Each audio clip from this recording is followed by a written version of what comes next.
Ladies and gentlemen, it's Friday night. We are here for episode 9 of the Barroom Podcast. We've made it to 9 already, folks. Technically, it's 10 if you count the fact that we did an unofficial episode 0 that didn't go off the books. So it's been 10 episodes, but we're here for official number 9. We got a couple of new guests here. We have some people here who are stringing along pretty late along the way. As a matter of fact, I want to jump this guy in only because he just walked away from his camera, so he won't even know he's live yet. So let's go ahead and pop in Spencer.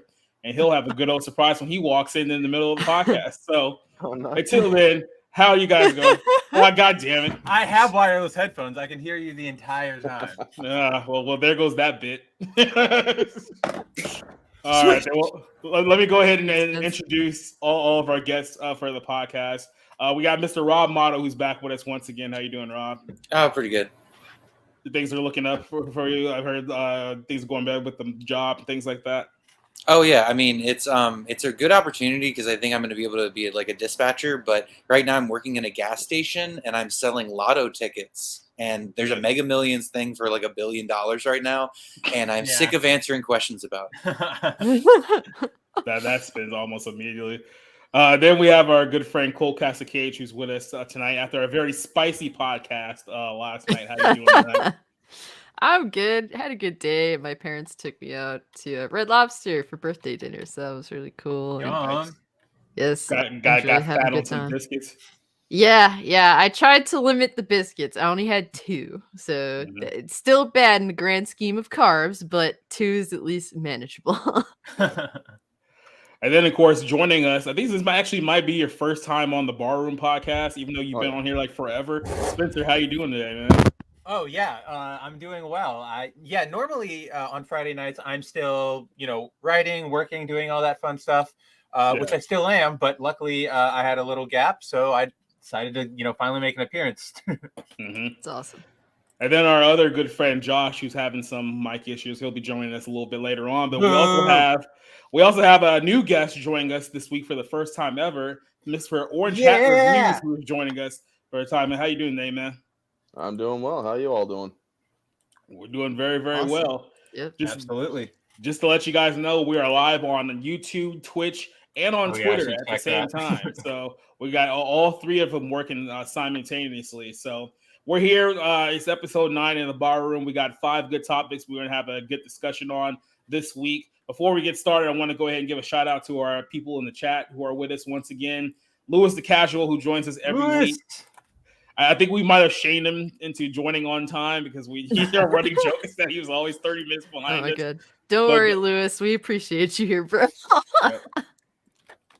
We have BC, aka the Dark Shadow, who's here with us tonight. We have Dawson Z, who's with us tonight, and of course, Master of the TES, who's also here with us tonight. Oh, Master, what up? Yeah, I heard your show last night on the. On what's his name stream? Comics Division, yeah.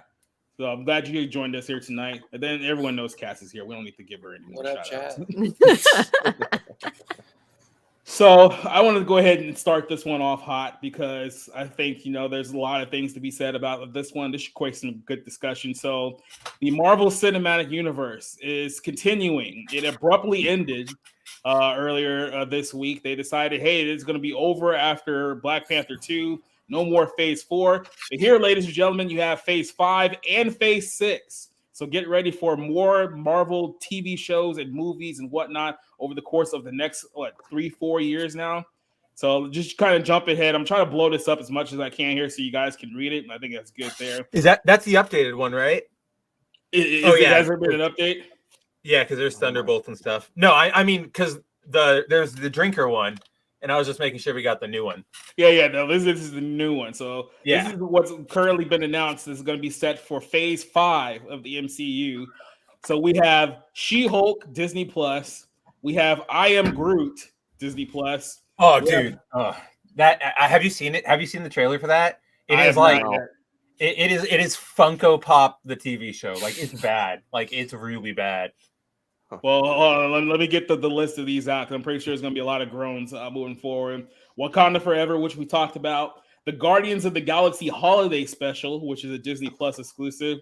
Then Did we they have not learn from the Star Wars Right, holiday special? it's almost a direct copy from Star Wars. I think that's Is what they're this a trying fucking for. meme? Yeah. I mean, Holiday like special, yeah. the entire fact that this is It is James continuing is a meme, but like this is like it's almost like they don't understand how much of a joke that they are.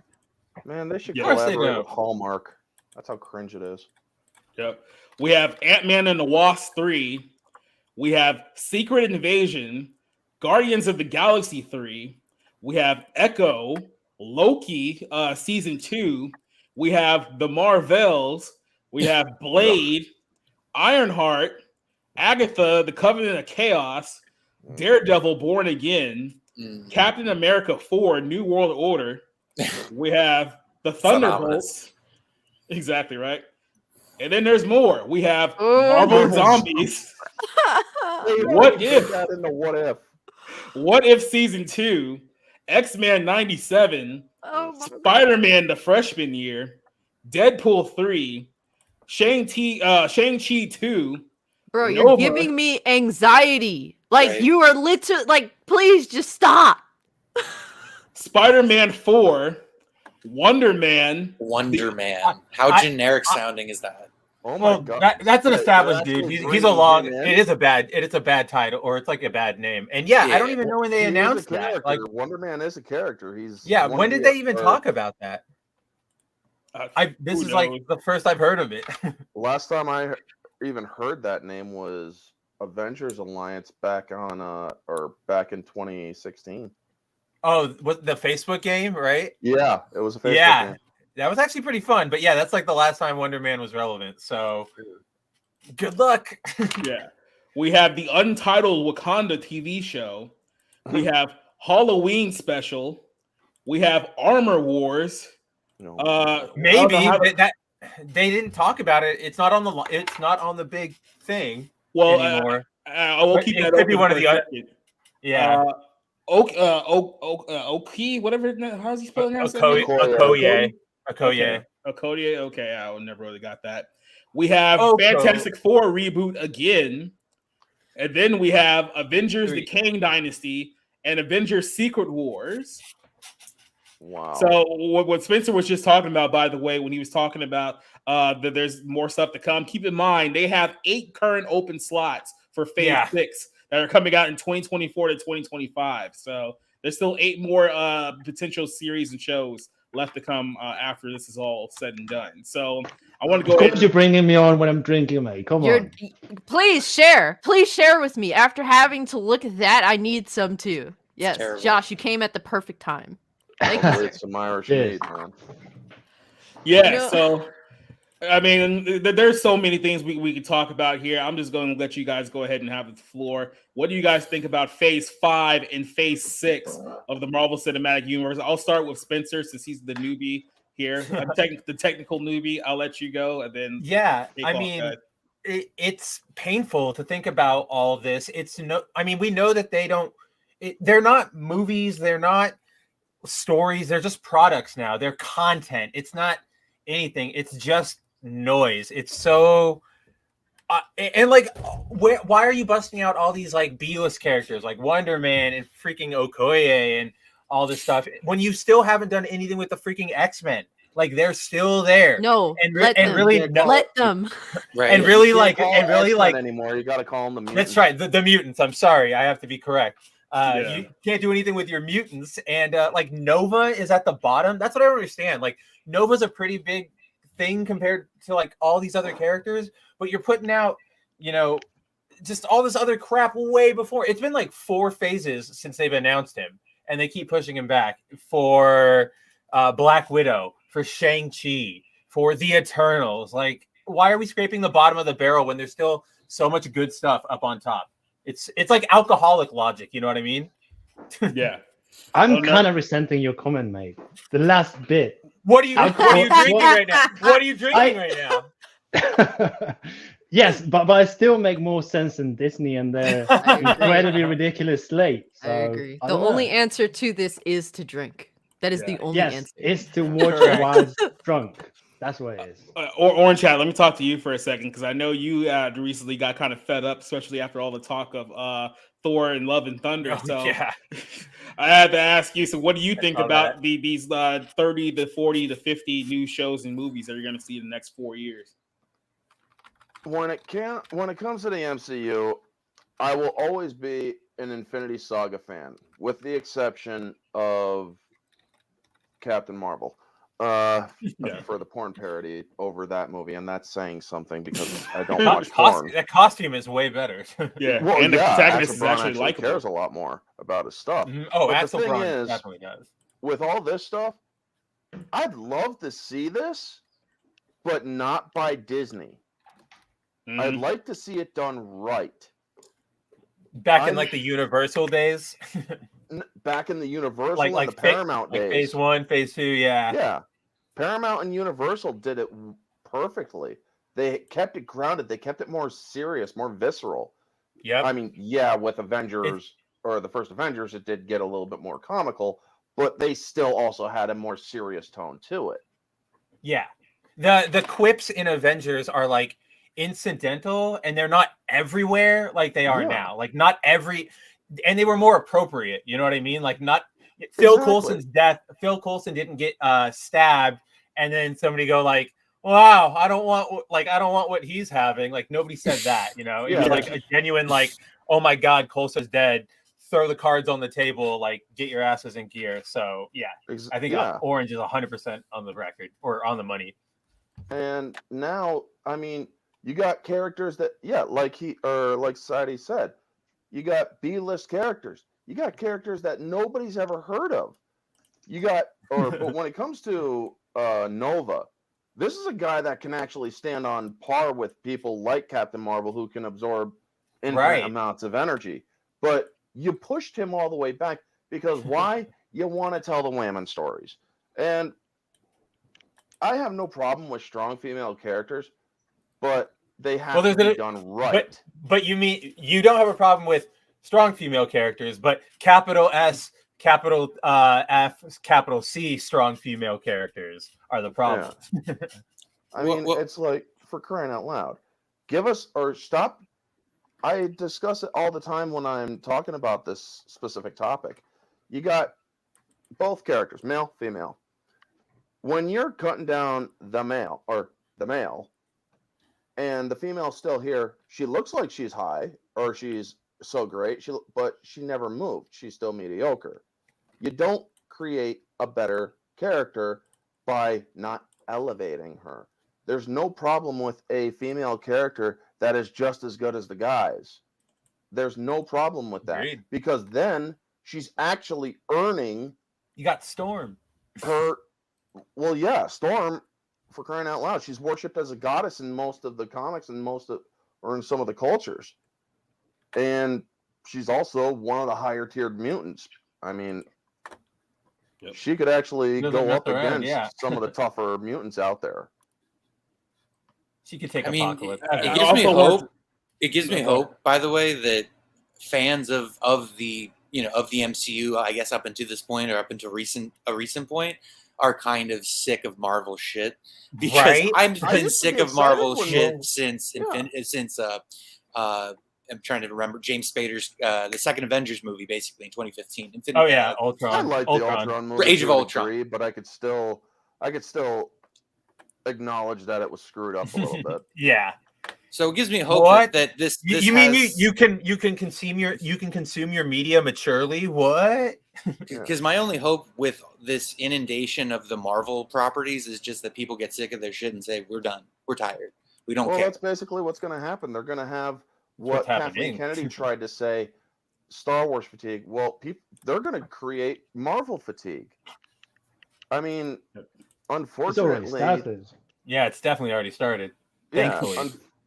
Unfortunately, you're also going to have those consumers that, no offense, they're kind of as smart as anybody who would buy a jar of piss. You just slap the Marvel logo on it and say, this came out of one of Stark's armor. But I think to Rob's point, like, I think you're absolutely right, and Rob is right too. But because we're always going to have the whales, the consumers, but there is such a widespread sentiment of this is garbage now, and it's one of those ones that I genuinely I'm so happy for, because I never thought we would get here. I thought it would still be like Star Wars, where everybody eats the slop up no matter what. And even people are getting sick of Star Wars. Like Boba Fett wasn't that well received. Mando isn't really sparking that much excitement.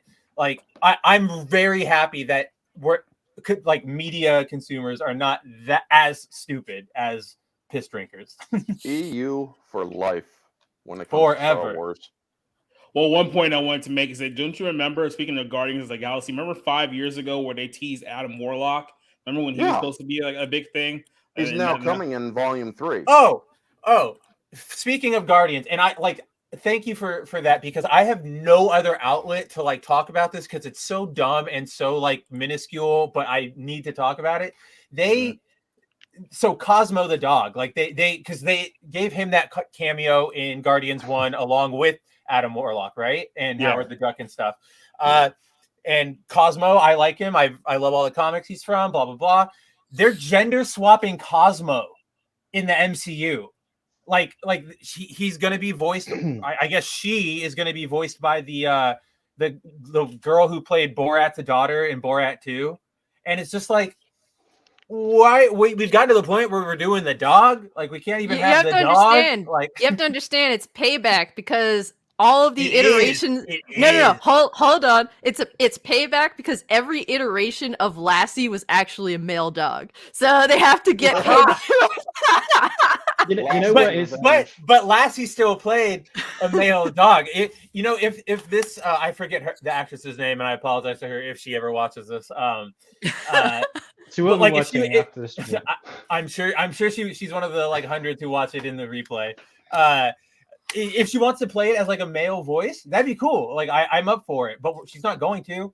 It's going to be like a female Cosmo now, and I'm just like, why can't we have just like an accurate dog? Just give me the dog.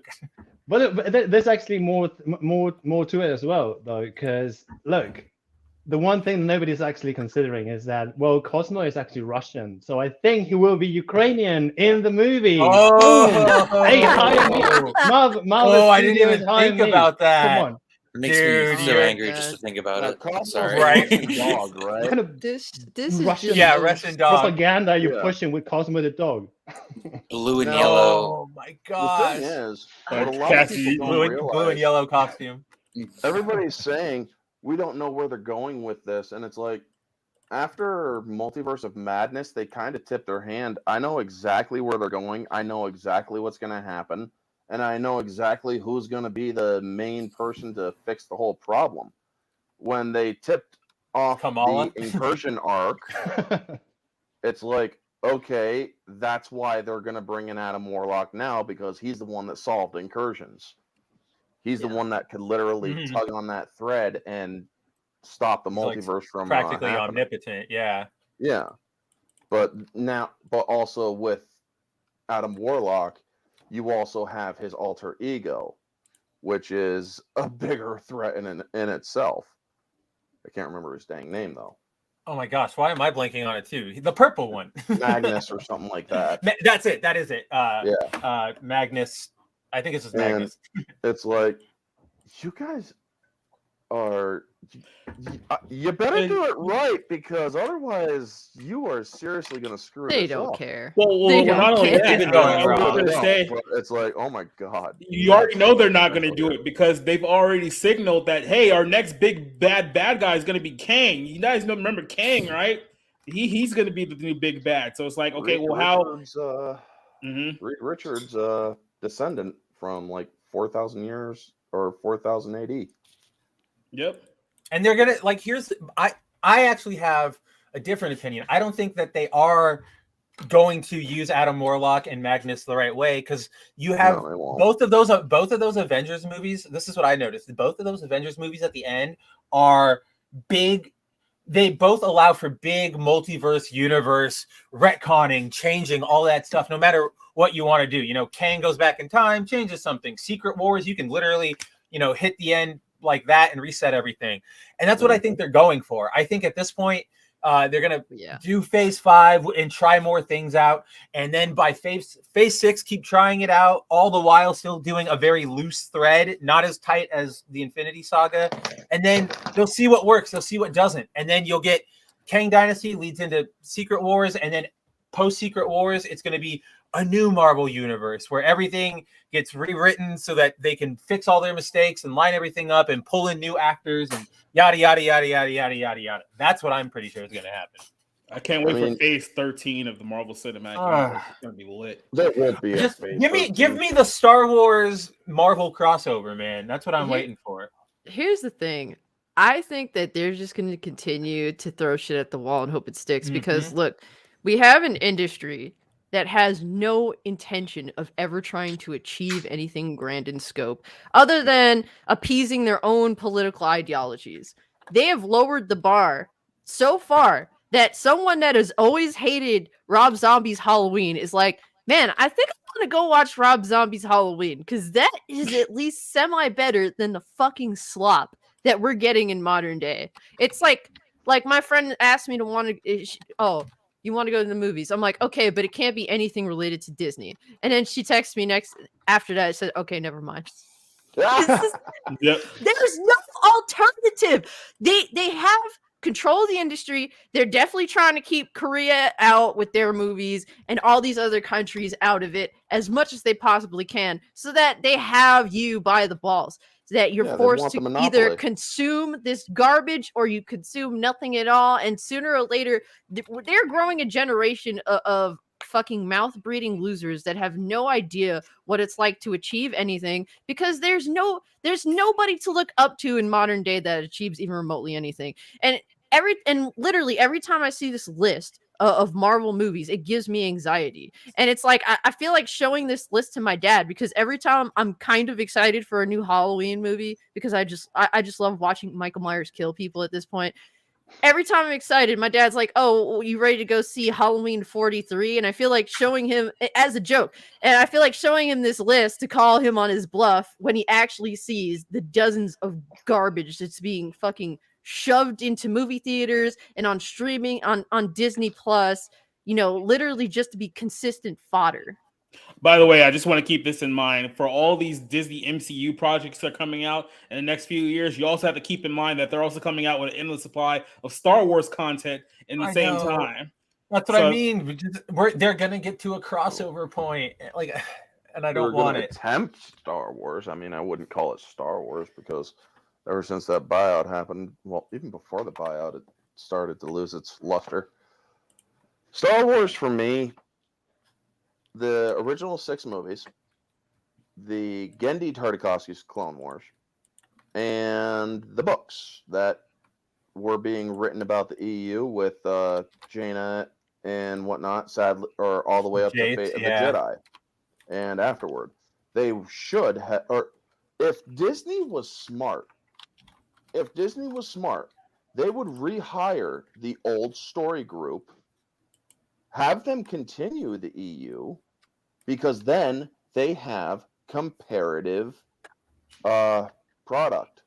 But then they have to pay rights to everybody. Like that's why we haven't gotten a Hulk film in ever. That's why we haven't gotten any. That's why they tried to do the Inhumans over the X-Men. Like it's all about the cash to Disney, and that's it.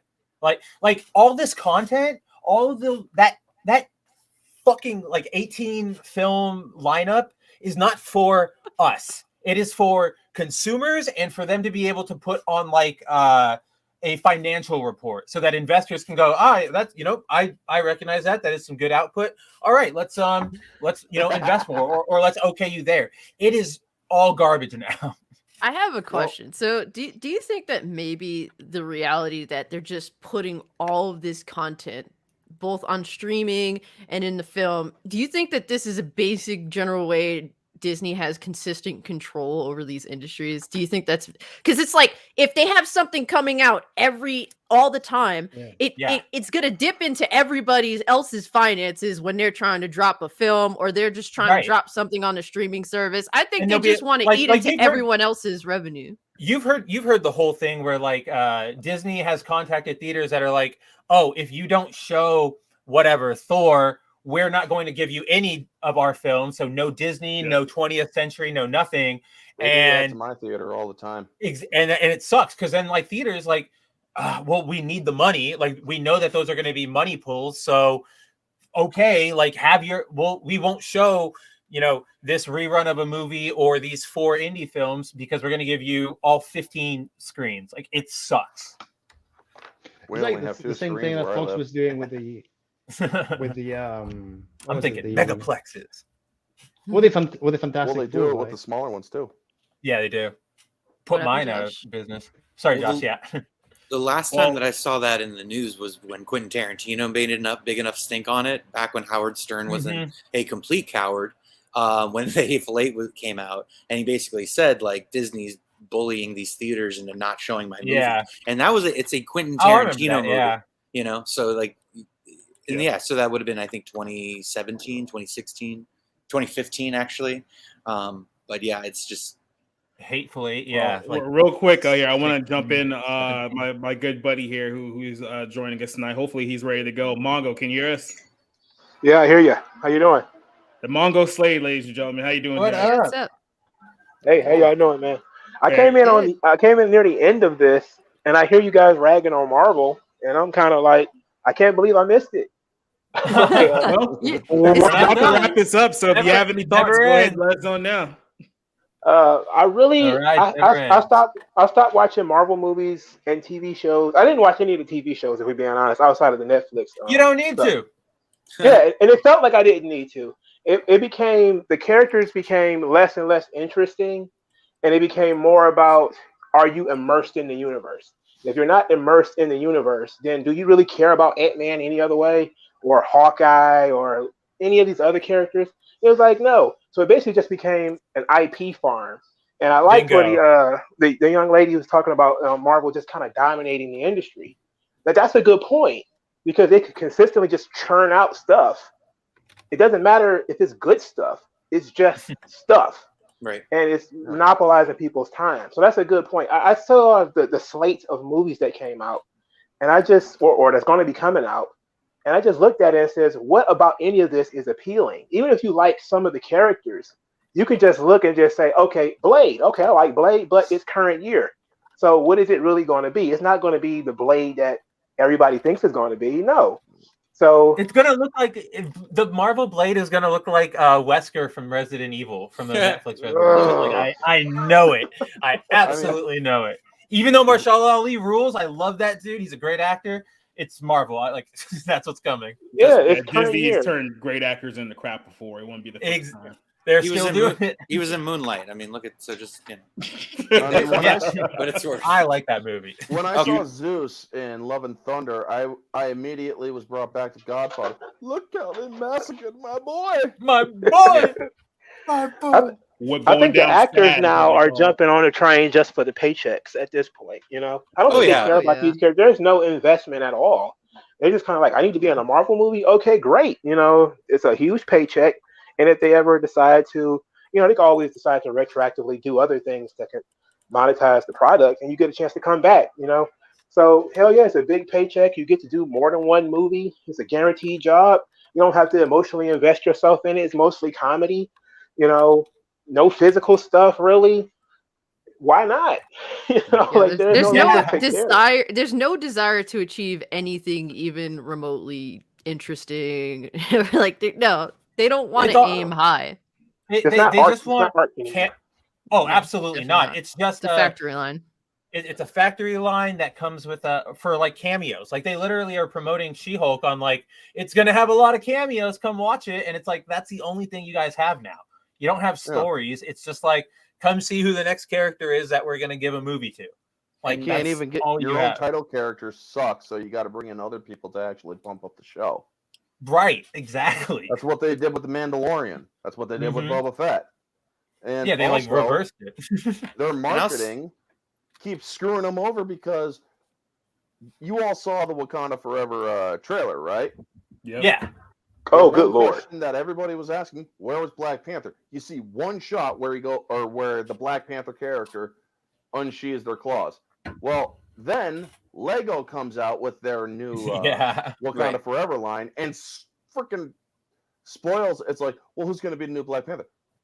Well, Ta-da! look at Legos. They kind of already told you.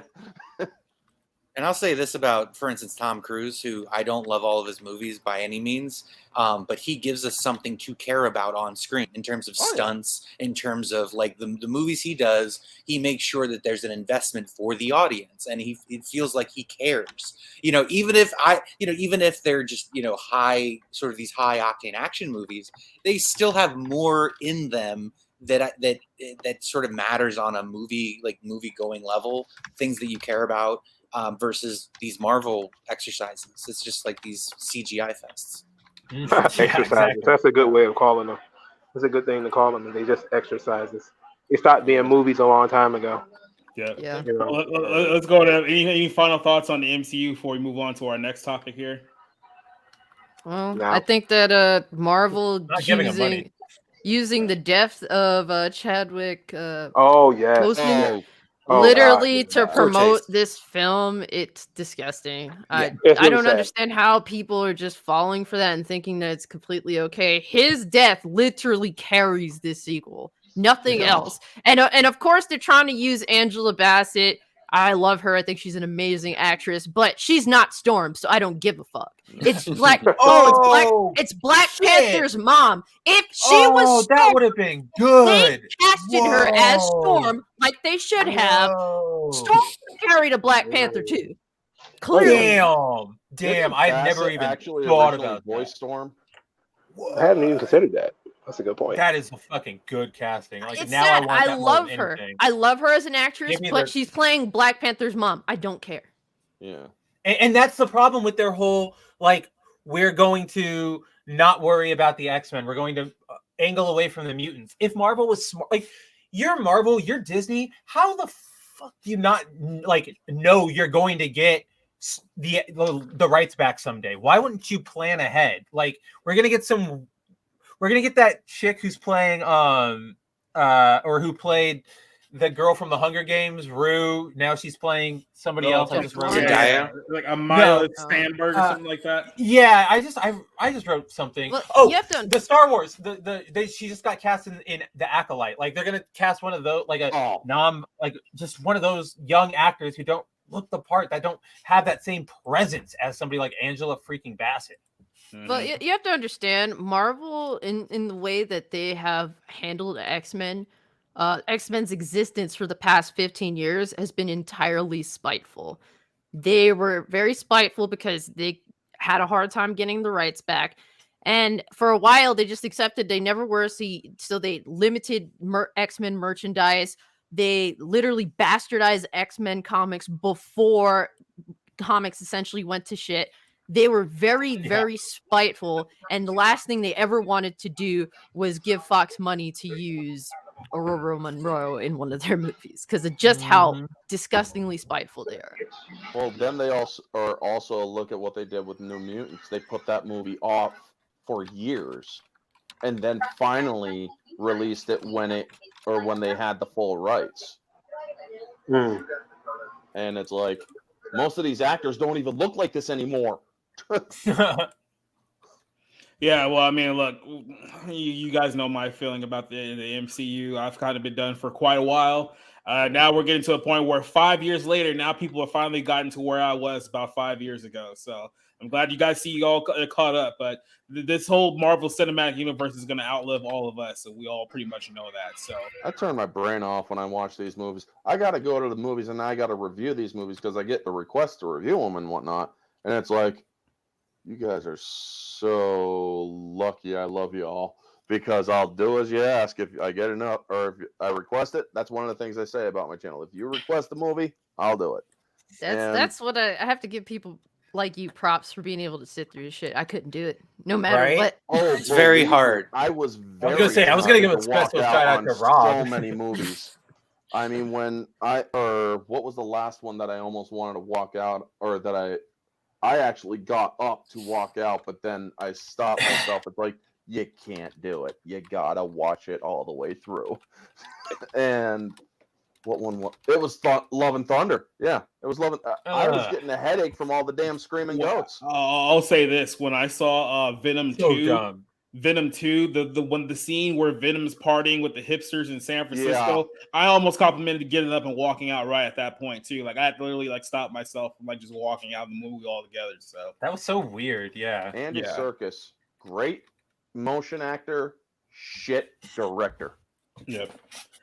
Well, let's go on to our next franchise that Disney has destroyed. Let's move on to Star Wars, because apparently Obi-Wan Kenobi's bisexual now. Didn't you guys know this? So this is a story. It came out for Abounding in the comments, and I think I know the guy who wrote this one. So that guy sucked. Yeah. Do you want to take this one since you're here? And I can guide you along? No, this is all you. This is your show. Take it away. Oh, here we go. New Star Wars Padawan prequel novel implies that Obi-Wan Kenobi is bisexual. So they're doing a prequel series to Star Wars, which is going to be in a written book form. The writer of this was it Kirsten White? Is that how you pronounce her name, or Kirsten? Yeah, that's how I said it. Yeah, Kirsten. Okay, so she's a popular YA novel fiction writer, and YA, that whole genre has been dead for like 10 years now. More than dead, yeah. Young adult. Oh, and you want to know? You want to know just your how Twilight, your Harry Potters, your all that stuff. Well, so there was an excerpt of this book, which I guess it should already be out now, right? Or is it still coming out soon? Yeah, no, I think it came out today, I think. Okay, yeah. So there was an excerpt of this book that leaked online. Had a lot of people questioning because the writer seems to be implying that Obi-Wan Kenobi may have a little thing for people of the quote unquote opposite sex, the same sex, I guess you could say. So the excerpt that was read here, I can go ahead and quote it here. It's dialogue between the two characters and make sure I'm in the right place. Yeah, okay. So I'm just gonna go ahead and just read the dialogue straight off here. It says, couldn't he go back even if he it said, couldn't he though, even if he didn't go back, he mentions to himself, was that something that he would even want? It has always been so forbidden. Even thinking about it, it was like holding his hand right next to a lightsaber blade. Said he knew some of his friends had dabbled in physical relationships, suspected Siri would be open to it. Had he never wanted to, Obi-Wan claimed. Oh, my bad. I'm ready to wrong spot. Referencing his previous attractions to fellow Jedi Siri Tai Chi, which I guess is a character in the series. It said, I'm sure Orange knows her. I know exactly who Siri Tachi is. She was his love interest, or she was his forbidden love interest in the EU. Yep. And OG Star Wars actually covers that a lot better than I could. Oh, dude. She's always on it. Them bringing her into this, that's just adding insult to injury. Oh yeah, especially since they made like the EU like completely uncanon, like the second they took over Star Wars in the first place. Yeah, they've been cherry picking ever since. That's what I was gonna say. Cherry picking and making it their own. Yeah, exactly. They've been picking at it like vultures. I'm convinced they hired these people off fanfiction.net. I swear. Well, they basically did. You're not wrong. That's actually how they did it. Just hold that thought. Calling these people from Cinemax, considering hold that thought. We'll definitely come back to it. So it continues. And besides, Obi-Wan said, rushing to change the subject for himself more than anyone, I would never want to be in a relationship with a leader too close to politicians or loyalty. I'm never sure if I ever fall in love. It would have to be with someone calm, peaceful, easy to get along with. They said, so then Siri says, do you want someone who, so you want someone who doesn't challenge you? Which Obi-Wan laughs and shrugs off. I don't know what I want, if I were to be honest. Well, yeah. So Mary said, raised to be sexual at all because you're in a freaking Jedi. You're in an order of monks.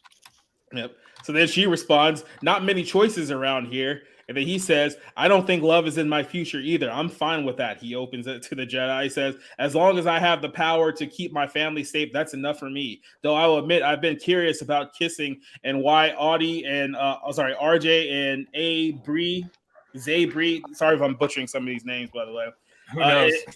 Enjoys it so much. If so, if you're ever curious too, let me know. Said to this flirtation, Obi-Wan is said to have blushed before finding himself flustered and stammering like an awkward. Just really does read like a fan fiction that somebody wrote on like one of those like weirdo websites back in the day. He says, Yeah. I will. I'll let you. Tumblr for sure. Live journal. I will. Yeah, I'll let you know. Live journal. What's up? Live journal. I said, I'll let you know. I mean, not that I would do that right now with you or with anyone. Turning onwards once again, Obi-Wan questions, would he ever get to the point where kissing someone felt like anything less than a betrayal of himself and the Jedi? If he did get to that point, who would he kiss? The Lena Wrens, which is a species to the Kazoo and his friends belong, were confident and charismatic, which was attractive, but he couldn't imagine kissing any of them. He said maybe he didn't want to be with any of them, rather to be more like each of them. He debates to himself, or maybe he wanted to kiss them all, not men though. Of course, because he had that feeling that would upset her very much. Said ultimately, Obi-Wan concludes that he wasn't going to kiss any of them regardless. Everything on Lena Run seems simple and felt possibly complicated, and that the doubtless would make it all worse before returning to his task for harvesting crops. So there's a lot of vague hints about Obi-Wan's sexuality. Very, very, very vague, but it's slightly in there. If you're asking yourself, well, who exactly wrote this? Well, that's a picture of the writer right there. So if you want to know who's directly responsible, right? Melissa McCarthy's younger sister? Looks about right. Yeah, actually. Yeah, I went there. Looks just like her. Yeah, so the implication, as they like to say in Always Sunny in Philadelphia, the implication is that perhaps Obi-Wan Kenobi may have flirted with the idea of kissing guys. So I'll let Orange Hat take this one over as the Star Wars fan here. What do you think of the implication? Well, then along came a Mandalorian female named Satine Kryze that totally captured his heart until he had to get out of that situation. And then she dies. Then she dies, but that's the Filoni verse. Now, according to this whole thing by this midget version of Melissa McCarthy. Or just Melissa McCarthy. Or, yeah, could even be her. I mean, who knows? She could be going by a pseudonym. Got the mask on. Yeah. I am the knight. There you go. Yeah, she's wearing it in her own house, I'm guessing. Just goes to tell you how smart she is. But the thing is, the way that this is written, it almost sounds like it's written by a prepubescent person who honestly has no idea what the frig they're talking about. Secondly, look at what they've been doing to the legacy characters ever since Disney got a hold of them. They've shit on Luke, they've shit on Han, they've shit on Chewbacca, they've shit on Leia. They've shit on all of them. So why they have not, dude? I have to disagree. What are you talking? They have not shit on Chewbacca. He got a medal. He got his medal. Okay, he got his medal. He finally got his medal. He did in episode 7. Good job. He completely walks by Leia when when she and Chewie would be sharing in the grief of losing Han. Now, one of the things they did get right was Wookiee rage, because that was actually done right when he just goes all out, blasting stormtroopers, and then blows up half the thing. But it's like you're screwing with all these love characters that people have grown up and loved. Obi-Wan Kenobi, when it comes to the human Jedi, aside from Anakin Skywalker, is one of the more powerful Jedi out there. He opens himself so completely to the Force that he pretty much took an impossible situation and then turned it to his advantage. That's the kind of person Obi-Wan Kenobi is. And now they want to take him back to his friggin' adolescence where he wants to explore his sexuality. No, that's not what the Jedi did. When they found out about this sort of stuff, they put an end to it like really quickly because they knew that it only led to ruin. Look at what happened to Anakin Skywalker. Vader! Yeah. And but also, they do have certain exceptions. In the EU, they allowed Ki-Adi-Mundi to marry and have kids and whatnot. But the thing is, That was his species. Yeah, that's because the species was endangered. But there's also, even back in You got a SWTOR sex days, fast. yeah, back in Star Wars: The Old Republic, the game that's still going on until for another 3 or 4 years. Yeah. They allow marriages under certain circumstances, but they also do not want to encourage bloodlines, because mixture of people who have strong bloodlines with the Force or strong ties with the Force will eventually lead to something that could potentially be very ruinous. Yeah, I mean, With yeah. Obi-Wan, though, he's been one of the most stoic characters in Star Wars. You don't see that he even had any sort of entanglements, and it's because of his, or in the EU, it's because of what he had with Siri Tachi that he learned love was not in the cards for him. So no, he learned it here. He didn't seek it. But real quick, I just wanted to make this point too. It's like it wasn't even that long ago that people were actually excited to see Obi-Wan Kenobi in Disney Star Wars. Remember when the whole idea was floating out that they were going to do a solo movie based on bringing Ewan McGregor back, and he was going to be Obi-Wan, and everyone was all excited. And then all of a sudden it turned into, well, actually it's going to be a Disney Plus series. And then they decided, well, we're going to focus that Disney Plus series with his name on a completely different character that we want to push. And now we've gotten to the point where, okay, the series is over now. Let's find more ways to kind of degrade and chip away at the legacy of arguably the most popular character in the history of Star Wars, Obi-Wan Kenobi. One of them, yeah. And it really is sad that Ewan McGregor and Hayden Christensen, who studied under the master himself, George Lucas, who knew that there was no fight in between the movies between Vader and Kenobi, and yet they still went along with it because, well, they probably needed dang paychecks. Dude, I mean, Ewan McGregor went along with the whole, like, I'm going to hang out with Leia, and then to explain the whole thing in A New Hope where she doesn't know who I am, I'm going to tell her, pretend like you don't know me. Like, how stupid. Like, I hate it. Except that after he died, whether she was pretending or not, she would have broke down. No. Yeah, exactly. But she's not going to. No.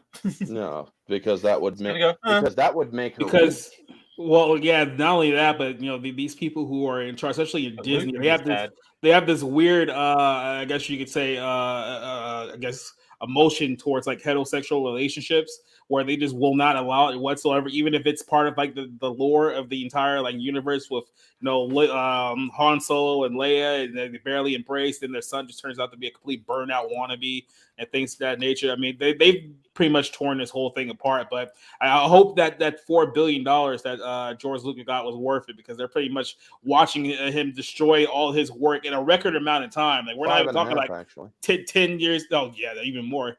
But we're not even talking like 10, 20 years down the line. We're talking about like 3 years after he signed the contract, and here we are. It was right after they signed the contract, because then they did Rebels.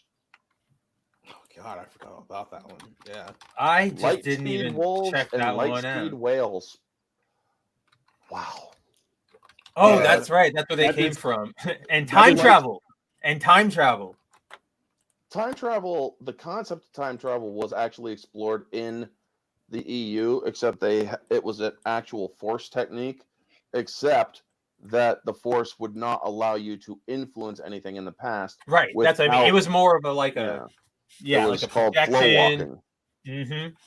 Not like, here's a gate that I'm going to walk through, and now I'm back. That also somehow Palpatine has direct access to at any time. So it's like, how has he not totally screwed up the whole universe? Because he's too busy building his Star Destroyers under the planet.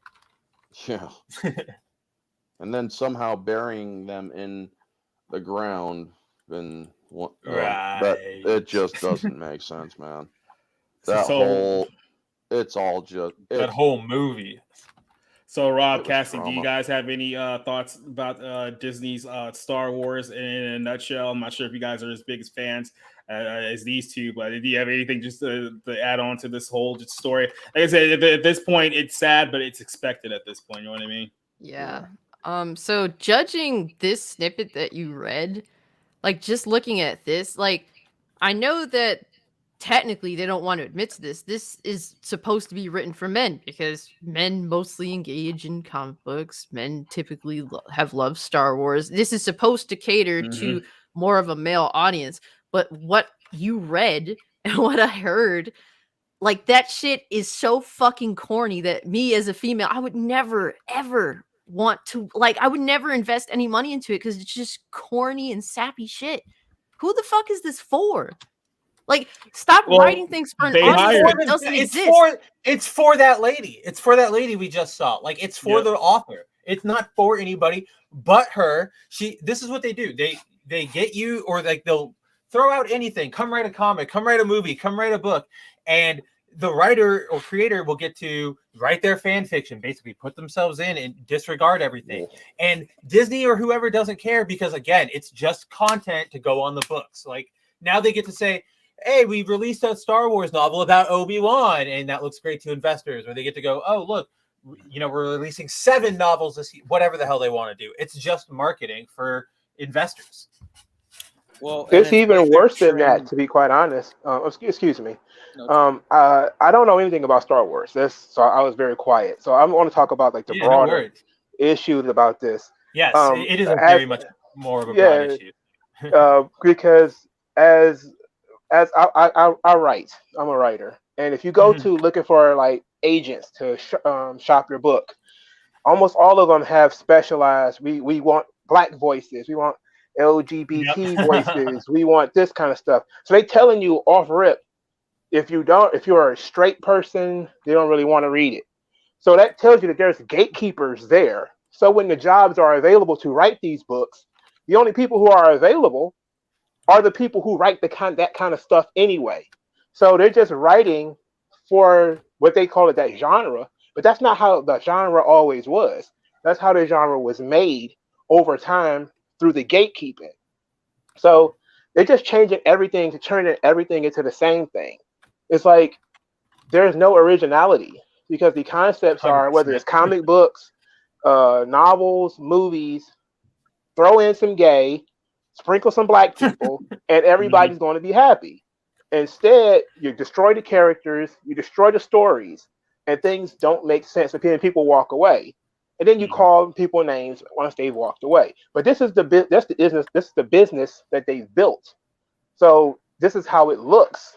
This is kind of like you build a house on a shitty foundation. Is it surprised that it's lopsided? The entire YA industry is crap like this. So of course, once you write, are we going to have a Star Wars YA novel? Of course, it's going to look like this. Because everything looks like this, everything reads like this. All the DC novels where they bring in comic book characters, it's the same shit. It's all soap opera, Twilight. Will they, won't they? Are they gay? Are they not gay? Are they going to date vampires or slime amoebas or whatever the fuck? None of it is about real people anymore. It's all about writing for the group. Yeah, real quick before I let Rob get to his point, I was glad you mentioned that because, like I said, they hired a YA actor, and for those who don't remember what YA actors are, remember when Twilight and the Hunger Games were a big thing, and they decided, hey, let's just market crap to younger people, hope that they go watch it. Remember that series called Divergent? Remember that one with Shailene Woodley that they tried, and it bombed so hard they didn't even bother to make the third film because they knew it wasn't going to make any money, so they didn't even try. Such a misfire, yeah. Yeah, and so you hired someone from a genre that died like 5-10 years ago to write the future of not even really the future, the past of the Star Wars book, because this is a prequel, right? So it's like you hire someone from a failed genre, then you wonder you get a failure of results. But I'll let Rob jump in before we wrap this one up. Yeah, I just think that there's a weird connection between the passages you read, with a certain type of infantile millennial. And I say millennial because I think while she might be writing for YA, it's from her own millennial sort of artistic, if you can even call it that, output, where it's like there's this weird, almost like sheltering and hinting at, you know, some gay undertones, and like, but it's done in such a like chaste and conservative and very like, we're accepting of gay people, but it's like dipping your toe in the water of like, and it's like, just come out and say it if you're gonna say it. Don't stop pussyfooting around and just say what you want to say. Is what they want. They want that pussyfooting because it gives them an out. Because it is just marketing. That's why it's like, oh yeah, this character is bisexual, right, guys? So that they can go sell the Superman cover where he's kissing the guy, yada yada yada. And then when everybody hates it, they can just go, oh yeah, he was never actually like. Yeah, he's just going to date women now from now on. We're not going to acknowledge that anymore. Like, it's so transparent. You know, I don't know how everybody keeps falling for it. I was a Star Wars fan growing up. I loved the first 3 movies. I saw them every time I went over to my grandparents' house. They had them on VHS. It was very cool. Whatever. I'm a nerd. And I love these movies growing up. But over time, I became less and less interested. And I actually remember reading an Obi-Wan Kenobi apprentice book, like, after episode 1 came out, just because I was that interested in, but it had nothing to do with the sexuality. It had to do with him being headstrong and having to learn like the different things that it takes to become a Jedi and all this stuff. And that's, you know, that's admirable because that's character building. It's at least making an attempt at classic storytelling, you know. And what this is just like nonsense. Nonsense is the best term for it. That's the best way that I can. If I may, for one moment, final thing here. A lot of these people love to say that the EU didn't have any sort of LGBTQ representation and whatnot. Oh, they're full of shit. What they don't understand is that there was a gay Mandalorian in the latter books of the series. Not to mention, the clones are all, well, many of them, like millions of them, were bisexual. Oh, I didn't know because that. if you think about it, you're in the trenches, you're not getting paid, you don't have any outlet except for the guy next to you. Mm-hmm. Who just happens to have the same face as you, but that doesn't matter. Prison, yeah, right. The thing the helmet on. All of them were bisexual. If you really want to break it down to brass tacks, not to mention they also did have the whole non-binary thing. The Mandalorian language, which Karen Travis created, not Dave Filoni, you fucking bastard. But anyway, that's a non-binary language. They don't have gender in that language. When they call a person grandmother or grandfather, it's the same word, Bob Weir. Or when they call for their mother or father, it's the same word, Weir. They don't realize that there is so much representation in Star Wars that the kind of representation they want, it's just that they don't want to go back and look for it. No, of course not. That's they want to hand it to them.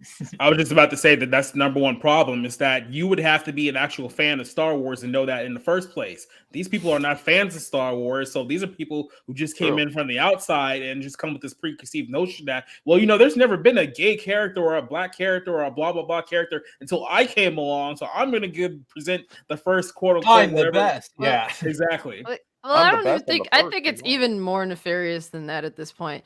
These people. They know that their content appeals to a bunch of fucking normies that don't really get into this shit. Like, they didn't get into this shit years ago. It's Disney sold it to them, and Disney wants to act like they were the first to do this and that they're so good and all this shit. And it's like, no, you're a bunch of scumbags. Well, and that's the Tawny of real life. I just want to say that's like the scary thing is like, I don't know whether it's apathy, like they don't care, or like they're literally trying to push all this crap and make it worse, or in their view better, in terms of their like social philosophy. So I don't know what it is. I don't know whether they're that stupid that they can't look at their own property they own now and find these stories, or if they purposely want to make them terrible. It is intentional because you want to know what their main target is? The next generation. as kids. Yep. I mean, that's why it's a YA novel. I mean, look at look at how many people are getting arrested that work for Disney for those specific kind of charges. Creepy shit. Dude. Really creepy. Yeah. Man, it's been going on for years. We cover it all the freaking time. I also like, I'll give some leeway. It's like, you're going to have a billion of those people no matter, or like you're going to have those people in organizations no matter how big they are. Like let me rephrase.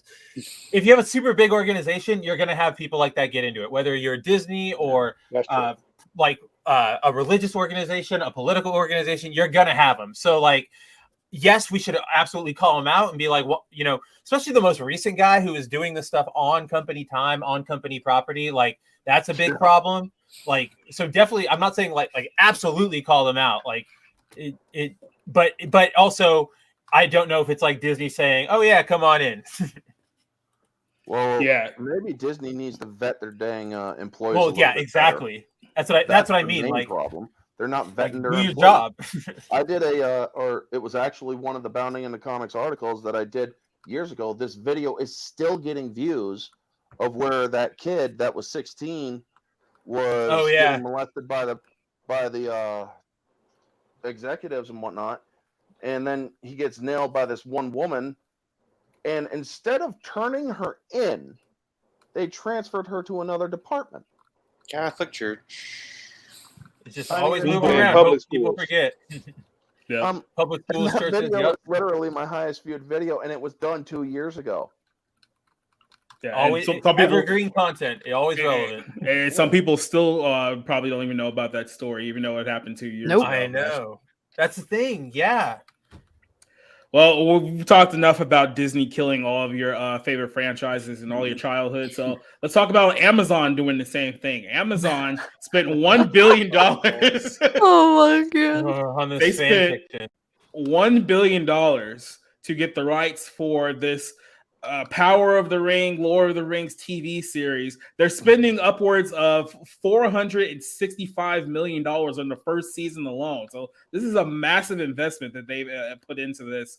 Yeah, this has been an absolute disaster because right out of the gate, with the promotional stills, it was like, hey, we're going all in on diversity and inclusion, guys. And everyone was like, hold on a second. Now not even the stills. Like the first announcement, like this is what we're doing, like that they came out of the gate with this, like out of the gate.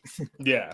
So right out of the gate, and then people started pointing this out. It's like, oh, this is gonna be like just any other series. But the problem with this one is because Amazon has invested so much money into this, they can't just come out and call everyone istophobes in the way that Disney would do it, because they got $500 million on the line just on the first season alone. So they've been desperately trying to pat this out. Now, there's been a lot of stories regarding this series that has come out just in the last week alone. I don't even know which one to kind of start with. So I just want to focus on this one that happened over the weekend at Comic-Con. Now, remember Comic-Con, which happened. By the way, they had vaccine passports for Comic-Con, and the dude that wrote Game of Thrones still caught COVID at the event. So I find that very, very funny. That after all that, told me exactly right. So this was the Lord of the Rings, Power of the Rings showrunners at the Comic-Con panel during the show. Now, for some reason, they had Stephen Colbert, who's basically just like a government shill at this point, just straight up. All he does is a shill for the State Department. But he's there at the Lord of the Rings thing, so you already know that this is going to be bad. So I guess they were asking questions at the Great Hall H, as they like to say. And just a couple of snippets of the panel here. So someone had asked, I think it was asked by Colbert, what does Tolkien's work mean to each of you when you first encounter him, and how much did you love his work and whatnot? So it says here that both showrunners punted the question to executive producer Lindsay Weber, who answered, I was a kid who loved to read, so I came to it through the books early, and I never stopped reading them. They've always been there for me. So then Patrick McKay said that I read The Hobbit in the 5th grade and then went straight into The Lord of the Rings, which was and was waiting every moment for those movies to come out. And I've gone through a deep dive, and I really, really love this material in this world.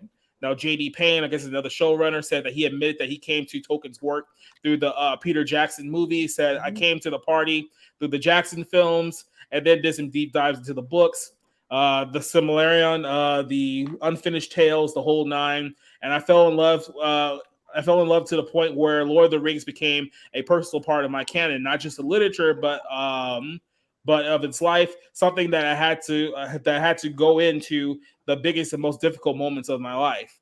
It says Tolkien makes his way in the eulogies for loved ones who died. It said his work makes it into birth announcements. It said his language speaks to the soul, and it said there is for us in these moments. He added. So they were going over here talking about like the Tolkien is like some of his work throughout the course of this thing, and then later in the discussion, Colbert said that there are characters played by actors who will be here in just a moment that are not canonical to Tolkien. He says that must be one of the greatest challenges. How often do you fill out that world with characters that are implied? He said there are implied creatures that you're drawing from, that they are not necessarily described to the deaf, but you're going to represent them. What guidance did you take for those creations? Payne said, we have the privilege of working with Tolkien scholars like Tom Shipley and the amazing linguist. And it also had the lore masters who were part of the writing room that would help us make sure that we were honoring both the letter and the spirit of the legendarium. He said, but Tolkien gave us all these amazing clues about the cultures of the Second Age. Concerning hobbits, he talked about the ancestors of hobbits. There were Stores, Follisades, Harfoots. He gives us a couple of tantalizing paragraphs about Harfoots. But then when you take those clues that are there, you say, cool, what kind of society would he talks about in their wandering ways? So they go on to use this, essentially explain what their inspiration is for this film. I mean, for this series, because this is a TV series. He said, so how many of these imagine these sorts of imagery, wandering hobbits. What would they look like? How would they be similar to hobbits in the Third Age? How are they different? So piecing out these clues together and doing so, what Tolkien said himself, which would go on to be what our world would look like, to the historic era sagas, the myths, the stories, drawing inspiration for them, to the sort of help bring the versity multitude of these characters that he was creating. He elaborated. So one, always back to Tolkien. Two, when Tolkien was silent, we tried to invent as Tolkien as we possibly could. So this is going to he's basically trying to explain his inspiration for a lot of these characters that we see. And now a lot of that sounds good, but then you actually see a lot of the promotional promos for the show. You see the videos, you see the television shows, and there's a lot of contradictions directly in Tolkien's work regarding this series as well. So they're trying to play the lip service to keep people invested in this series because of the amount of money they spend into it. They're planning on doing at least 5 seasons of this. I don't know how bad this has to bomb for them to break that trend, but I don't think they would want to have to face the facts that we bombed $500 million on this thing. So they'll probably go forward with this for a couple of seasons, regardless of whether it's successful or not. But for you guys here listening to the podcast and whatnot, what do you think about this Lord of the Rings thing? And what is essentially your thoughts on Amazon's work? Do you think Amazon's going to blow this up the way that Disney did, or do you have any kind of hope whatsoever in this series? Let's start with you. Start with who? Oh, I'm sorry. I start with you, or chat. My bad. As a person who is a Tolkien fan, who has a 75th edition of The Hobbit, who has read these books multiple times a year, who absolutely loves Tolkien's work, and who also acknowledges that Tolkien sold the movie rights for his works for $1 because he knew, one, they would never ever be able to faithfully adapt his work to screen. Mm-hmm. Two, he gave express permission to Christopher Lee to play Gandalf if they ever did. Unfortunately, he got cast fortunately, he got cast as Saruman. And three, Amazon, or that person who said that they were 10 years old and read Lord of the Rings, they're a goddamn liar. The Hobbit, I can believe at 10 years old that you could, or that you read it. You probably had help, but if you're saying for one moment that you read the Lord of the Rings books at 10 years old by yourself, you're a damn liar. Because one, those books are meant for adults. Tolkien admitted that. Two, The Hobbit was meant more for kids, but it was still kind of in the middle, almost kind of a YA book. But for Amazon to say, we care about Tolkien's work, yet all of these people are honestly dropping the facade, as this article suggests, plus the other one that said, or that gave the actors whole takes on it. They don't care one bit about it. Tolkien wrote a fantasy that was, or an English fantasy, and he wrote it reflective to that fantasy. Not to mention the amount of fans that you have. There's a reason why all of their trailers and their promotional material is getting ratioed wherever it is on YouTube. Entertainment Weekly did a sit down with the Q&A with the cast. That got ratioed. Thanks to Lethal Lightning and the Full Aussie for doing that, because they actually went during their stream and did it. But their trailers are constantly ratioed. They even removed 1.6 million dislikes from the first teaser. That had over 3 million dislikes. I did a video on that as well. There's a reason why that's happening. Because one, you got Star Wars fans, you got Star Trek fans, you got Terminator and all those lovely little franchises that we all know about, right? Yep. Well, let's compare them to the Animal Kingdom. All those franchises are like little rabbits. Tolkien is a whole different animal. And it's not even an animal that exists in reality. It's more like a freaking dragon when you're comparing size of fandoms. Tolkien's fan number runs in the billions. There's over 1 billion Tolkien fans out there in the world today. Yep. You can't say that about any other franchise. And you honestly expect that all the stuff that Amazon has shown and has gotten caught and exposed doing, that they're going to win over the billion or the 1.1 billion fans out there? No, they will not. There's a reason why they're getting ratioed. It's not Russian bots. It's not trolls. It's the real hardcore fans. And for them to say, oh, we worked with Tolkien lore scholar Tom Shippey. You fired him because he told you this is not what Tolkien did.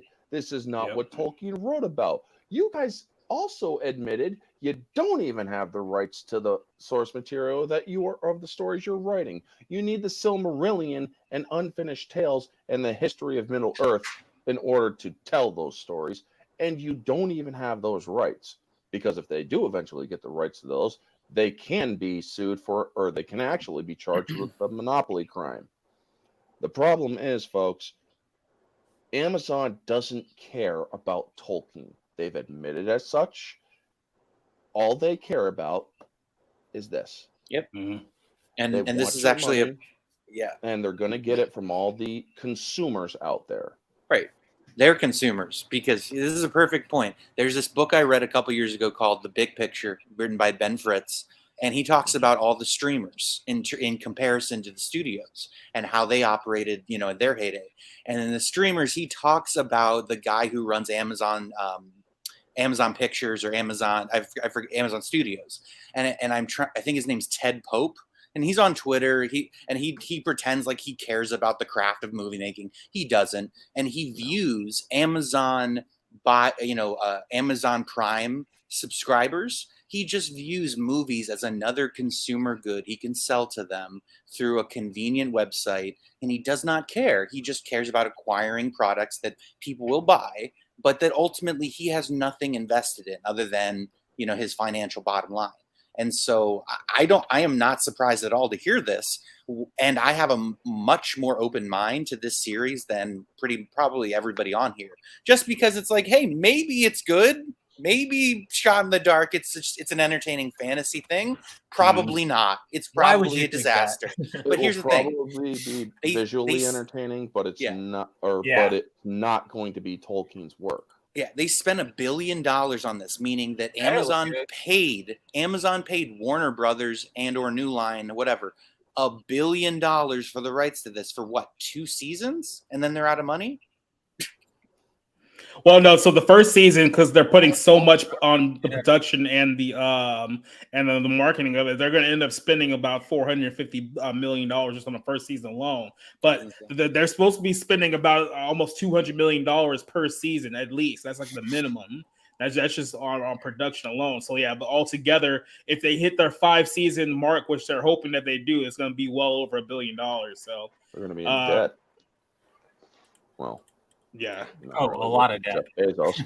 But another thing that tells you basically how they don't really care. This is a company that is run by a guy that got blackmailed about his Willie being showed. He dropped trow and said, "Have at it." Do you honestly think he's going to care about anything that his company does? No. Do you honestly think that he's going to put any passion behind any of the projects, or any of the people who are running the company for him are going to put any passion behind the project? This dude only cares about trying to keep Leonardo DiCaprio away from his girlfriend. That's all he cares about at this point. Exactly. He went to space with William Shatner, so give the man some respect. Yeah. Unfortunately, that ship didn't crash. So yeah. Cassie and Mongo, do you guys have any thoughts regarding Lord of the Rings here? Well, I have a couple, because as I said, like it's Lord of the Rings is also something I don't know anything about, so I'll have to speak to the broader point. Is I think that when you talk about something like Amazon, this isn't their specialty. Making TV shows isn't what Amazon built their empire on. Yeah. So they're hiring people and then trusting those people with $1 billion that they spent on this property. And they decided, hey, we have this $1 billion property. Even if we, piss away all the money, Amazon will be perfectly fine. So we're in a sort of post-success situation where companies have billions of dollars to waste on their vanity projects and things. Only like it's similar to Star Wars, and Marvel and all that kind of stuff. Who cares if all these movies flop? These companies make so much money in other places that sure you can piss away millions of dollars on Ant-Man, or I don't have a heart on Ant-Man, I promise. It's just the first thing coming to my mind. It's just different things. Lord of the Rings and Harry Potter's or whatever, they can piss away all that stuff because that's not the core business model. Amazon does not care about Amazon. That's just an extra thing that they do. Amazon delivers packages. That's what Amazon does. They don't do this. They have a division for this because they made so much money delivering packages. So I already don't trust Amazon to even get this correct. To put this in perspective real quick, Amazon last year made almost $25 billion in profit. So if they lose $1 billion on Lord of the Rings, does it really matter to them? Not really, no. And that's why they can cater to social groups and not to fandoms. They can say, well, it means more to us to cater to certain social groups and have those people involved, and that way we can pay for. It's kind of like paying tithes at church. This $1 billion, you're going to bring in all the black people and all the gays and all that kind of stuff. That's our tithes to the church as we do whatever it is we're doing over here, shipping packages. Because that's where they get all the heat in Seattle when they're shipping packages, and the socialists in Seattle are trying to take them down. And they're like, wait a minute, look at what we're doing over here. We're giving blacks and LGBTQs, whatever, jobs. You don't want to mess with that, right? And it's that kind of thing that they got going on in there. Disney too. Yep. Cassie, any final thoughts on this story? Well, I know nothing in regards to like Lord of the Rings and stuff like that. Why To be do we honest have her with on the show? Why did she? When I was a kid, I thought that everyone that watched stuff like Lord of the Rings was weird because I was like, man, I'm about this Bruce Lee Enter the Dragon. I want to watch Jean-Claude Van. This is me at 4 years old. I want to watch Jean-Claude Van Damme punch someone in the balls. Like, to me, that's the stuff that I wanted to see as a kid. So like, I thought that I was watching all the cool stuff and all this other stuff is not cool. But I mean, Lord of the Rings, I'm actually kind of interested in getting involved. Obviously not this because it doesn't seem to appeal to the actual source material in any way, shape, or form. But the basic thing I can say about this situation is if you are a creator, protect your property with your life. Yes. Do not think that, don't just sell it out. Don't just build something and then sell it to a giant mega corporation that doesn't give a fuck about your property. If you care about the property you created, protect it with your life. We're in an age where like an asshole in his kitchen with the camera has way more social potential than ever before. You can build something. Look at Eric July with the Ripperverse. Dude made tons of videos on YouTube and he established himself as a creator, as someone that a lot of people respected. He took that money he made from doing YouTube, Twitch, and all that, and is building his own comic book production company. And his first comic book is going to be coming out next month. And he intends to protect this property he's creating with his life. So that's the best thing that I could tell creators. If you care about your property, protect it in every shape, in every way you can, especially these giant mega corporations that don't give a fuck about anything at all except the bottom line. Yep. Well, I'll end this off with 2 points. One, I wanted to go ahead and Dark Shadow had this quote from Tolkien that says, "Evil cannot create anything new. They can only corrupt and ruin what good forces have already invented or made." So this is what Amazon is doing 100%. And when it comes to content creation, basically treat it like crypto. Never sell. Because if you do, then you're going to be asked out. And you eventually give these people their money. So, yeah, the unfortunate thing, if I could jump in for a moment, the unfortunate thing is it's not the original creators; it's their children and grandchildren are the ones that sell it out. Yeah. They could, I mean, Disney can wait. You know, if I were to create something, or what's the lady that created Harry Potter? She's incredibly protective of. If she's very protective of Harry Potter, they're just going to wait her out. The moment she dies, and whatever they got, like maybe her children. I think she has children. Yeah, that's the people that they're going to seduce into buying Harry Potter from. They're going to be like, okay, we just don't want to deal with her right now. That's why you got to write it into your will that if you sell, that you pretty much forfeit any money that you have going your way. I will haunt you for the grave. So yeah. Well, I mean, it seems like the theme of this night is pretty much mega corporations destroying everything that you love. So let's just jump. What do you mean this night? Like, isn't that the point of the stream?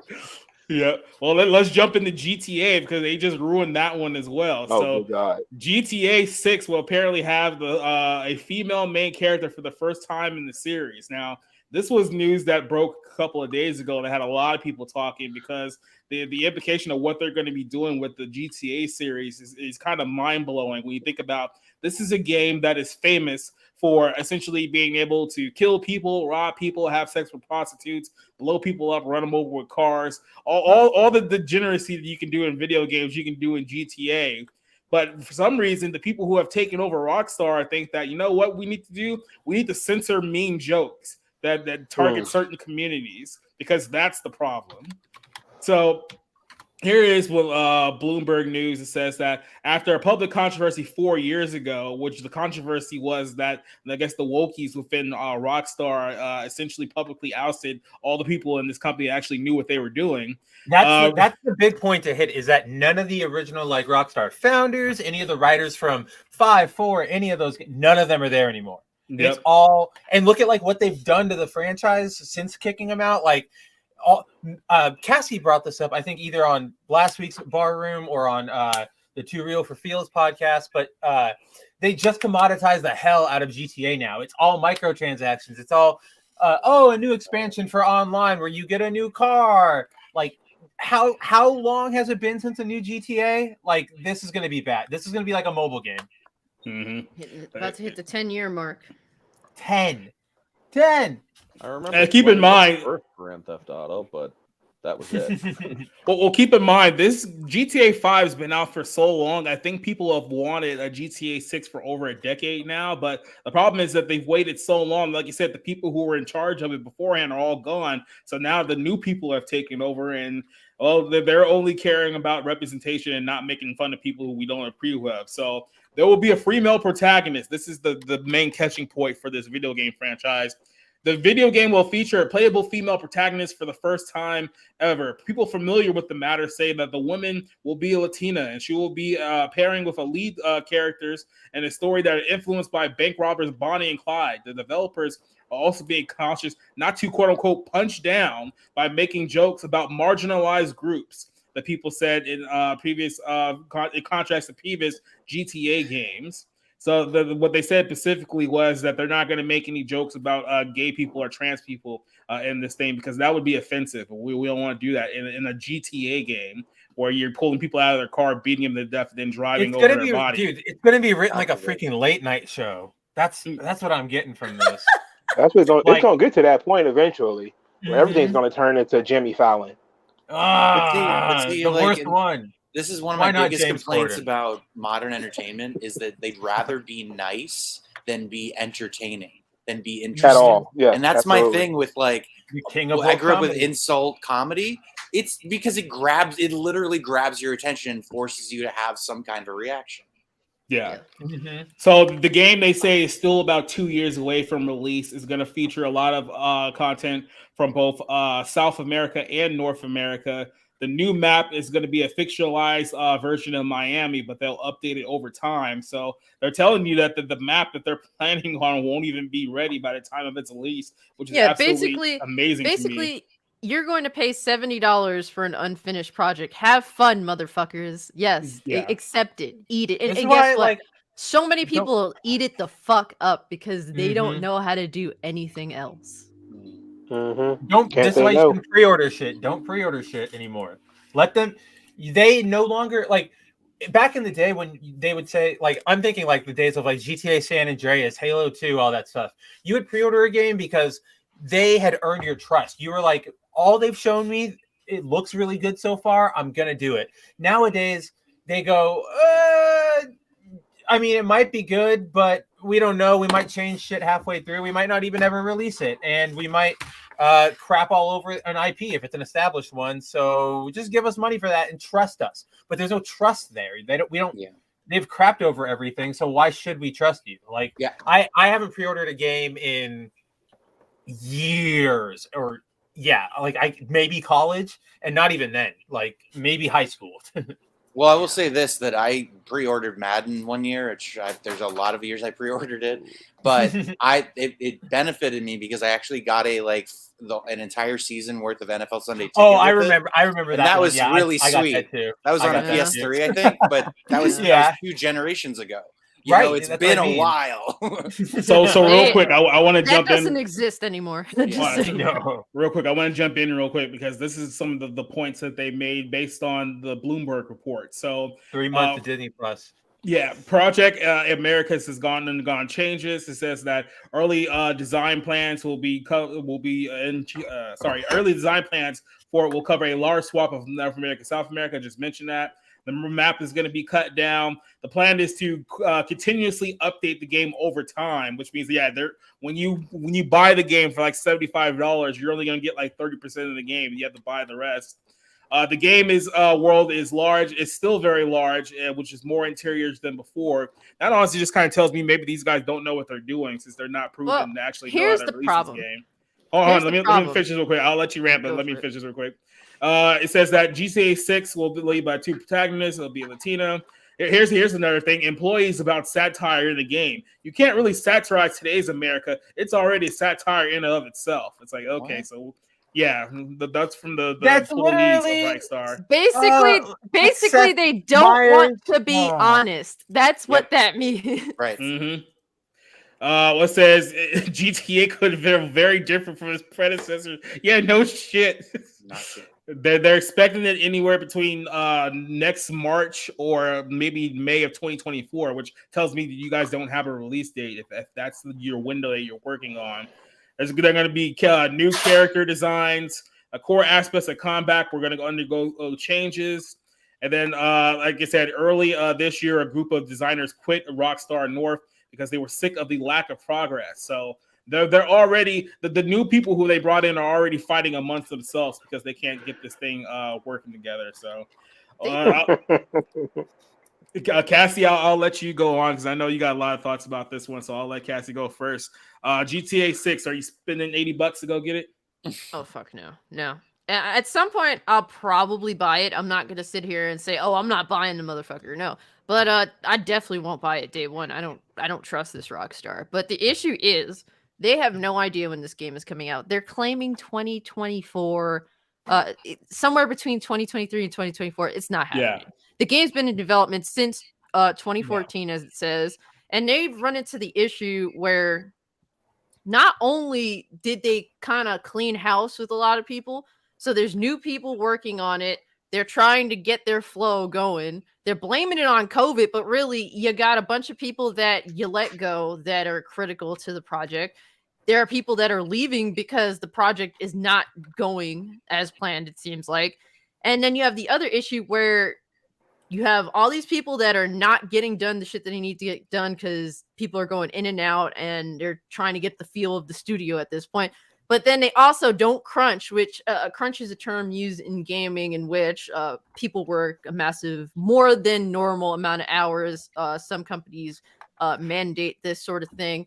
So it's like these people are discombobulated and then you guys aren't crunching. And then you're wondering why the fucking project is like years and years away, even though you've worked on it started working on it 8 years ago. So yeah. Don't expect this shit to come out anytime soon. It's a joke. And the reality is GTA 6, it's when people say it's woke, it's not about the fact there's going to be a female protagonist in it. There's apparently going to be another protagonist. I think it's going to be the female protagonist brother or some shit like that. Just because she's in it doesn't make it woke. It's all the shit that Rockstar is saying that that essentially the company itself is woke, and that is going to bleed into the projects that they are working on. Rockstar is saying that, we're going to try and toe down how offensive we are. We're going to be more progressive. They're literally using these exact terms, and they let go of the amazing writers like what's his name, Dan Houser, stuff like people like that were pivotal to the many projects before it, the people that actually know how to write properly and have been able to create the interesting stories in GTA. But when it boils down to it, the story is going to suck because Rockstar doesn't care. The story isn't what they're looking forward to you as the player getting into. I think they purposely want the story to suck because they just want you to go straight to the online, buy your $150 shark cards to just dump it into the fucking game and keep paying up like a good little piggy. That's all they really, really want in the grand scheme of things. And I must be the worst type of consumer because I'm the guy who literally plays Grand Theft Auto every time a new one comes out for the story. No, I do too. Yeah. And I just play the story because I like the story and I like that. No, I'm right there with you. Yeah. And I've been playing it since Grand Theft Auto 3. There are people worse than you. There are people that play Grand Theft Auto just to ride around and kill people. They've never. Right. There are GTA players that have never completed a single Grand Theft Auto story. They just drive around. The thing is, I love the radio stations that say the politically incorrect commentary, the talk shows that are going on the radio. I just love how wild that game series has been. And it's so disappointing. It's like you're going against what your fans want. Gee, where have we heard that before? It's like it doesn't make any sense. And I'm sure it'll make money. I'm sure it'll whatever. But it's so disappointing because it's one of the few cultural touchstones that have existed. That's now it's just another one going by the wayside. Yeah, it's another example of we want to make all that stuff you like without all the stuff that you like. So it's Yeah. like we want to get rid of everything. Like I read a little bit about this, and I used to game a lot, and Grand Theft Auto was a game that I thought was pretty fun.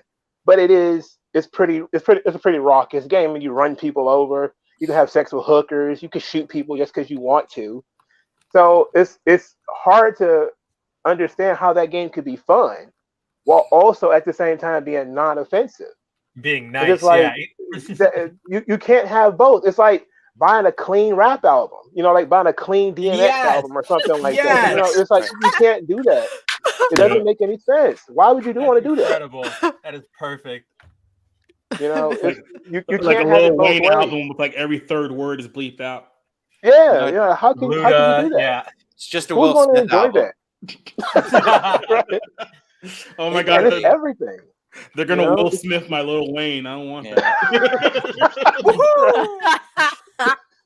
Yeah. Woo woo. All the Now, that time. Family Guy joke about Will Smith's good clean rap is Thank very you. spot on. That's exactly what I was referencing. Yep. Oh, school supplies. Woohoo! Mhm. So So what? What?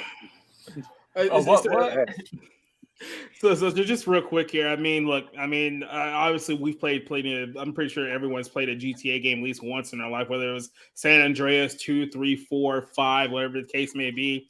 And this is just another example of them just wanting to destroy something that was light. Because me and Cassie talked about this like a while back ago. Like, these are the same people who made the plea like 10, 15 years ago. Hey, we want to be in the gamer space too. We want to come in. Why don't you guys let us in and whatnot? So then they broke everyone down. Yeah.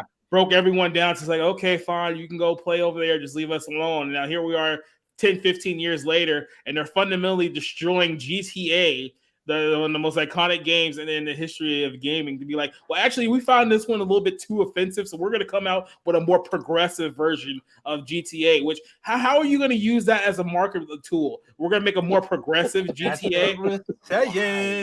How can it be any more progressive? We've had blacks, we've had Latinos, we've had Asians, we've had gay people in this game. Like, everyone's already been in this game before. You haven't to had be them fair- yet. Not until now. To be fair, Rockstar didn't want this article to come out.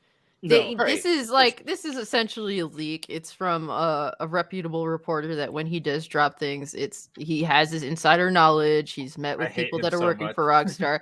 Yeah, like Rockstar, if anything, would love this to be just business as usual, pretend that everything is completely fine, and release this new Grand Theft Auto. I mean, this definitely has people raising eyebrows, and of course they're going to stick to their guns at the end of the day, and they may actually play into it. Like, yeah, we're all about that shit. If you don't like it, if you don't like my video game, if you don't like my politics, don't buy my video game, sort of deal. Yeah. But at the end of the day, people will cave.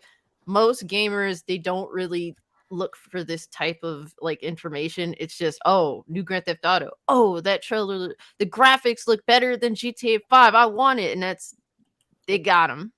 That's as far as it goes. Yeah, that's what a lot of these new husks. That's what they're looking forward to. They don't expect anybody to know that much about Marvel or comic books or Star Wars. They just expect you to sit and consume. Low information. You're supposed to go do something else. Go live your life. Go to work.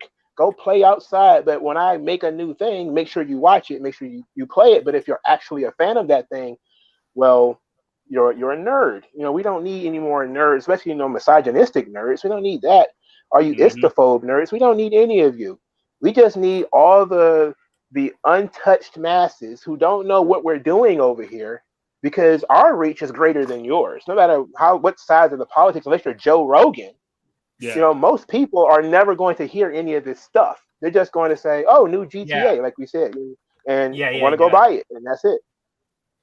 Like I said, these are these are the people who for years have been all about, hey, let us into your space, and then they come in and ruin everything. And I said this last night. You need to treat these people like you treat bears that come and knocking on your door. You shoot at it until it goes away. You have to gatekeep your fan bases as hard as you possibly can, or else they're going to take over and they're going to absolutely destroy it. We saw this with not Modern Warfare. Well, even though you can argue that one too, but Mortal Kombat 11, right? Remember a couple of years ago where they were making the argument about, hey, we need to tone down the sexuality of this game. These women are wearing too revealing. Oh, they didn't even do that. To be fair, they literally said, out. Yeah. They literally said, "Oh, the fans are the problem. You guys want all this nasty stuff and us to demean women." And it's just like, you made this content and you normalized it as a company. You have to make sure.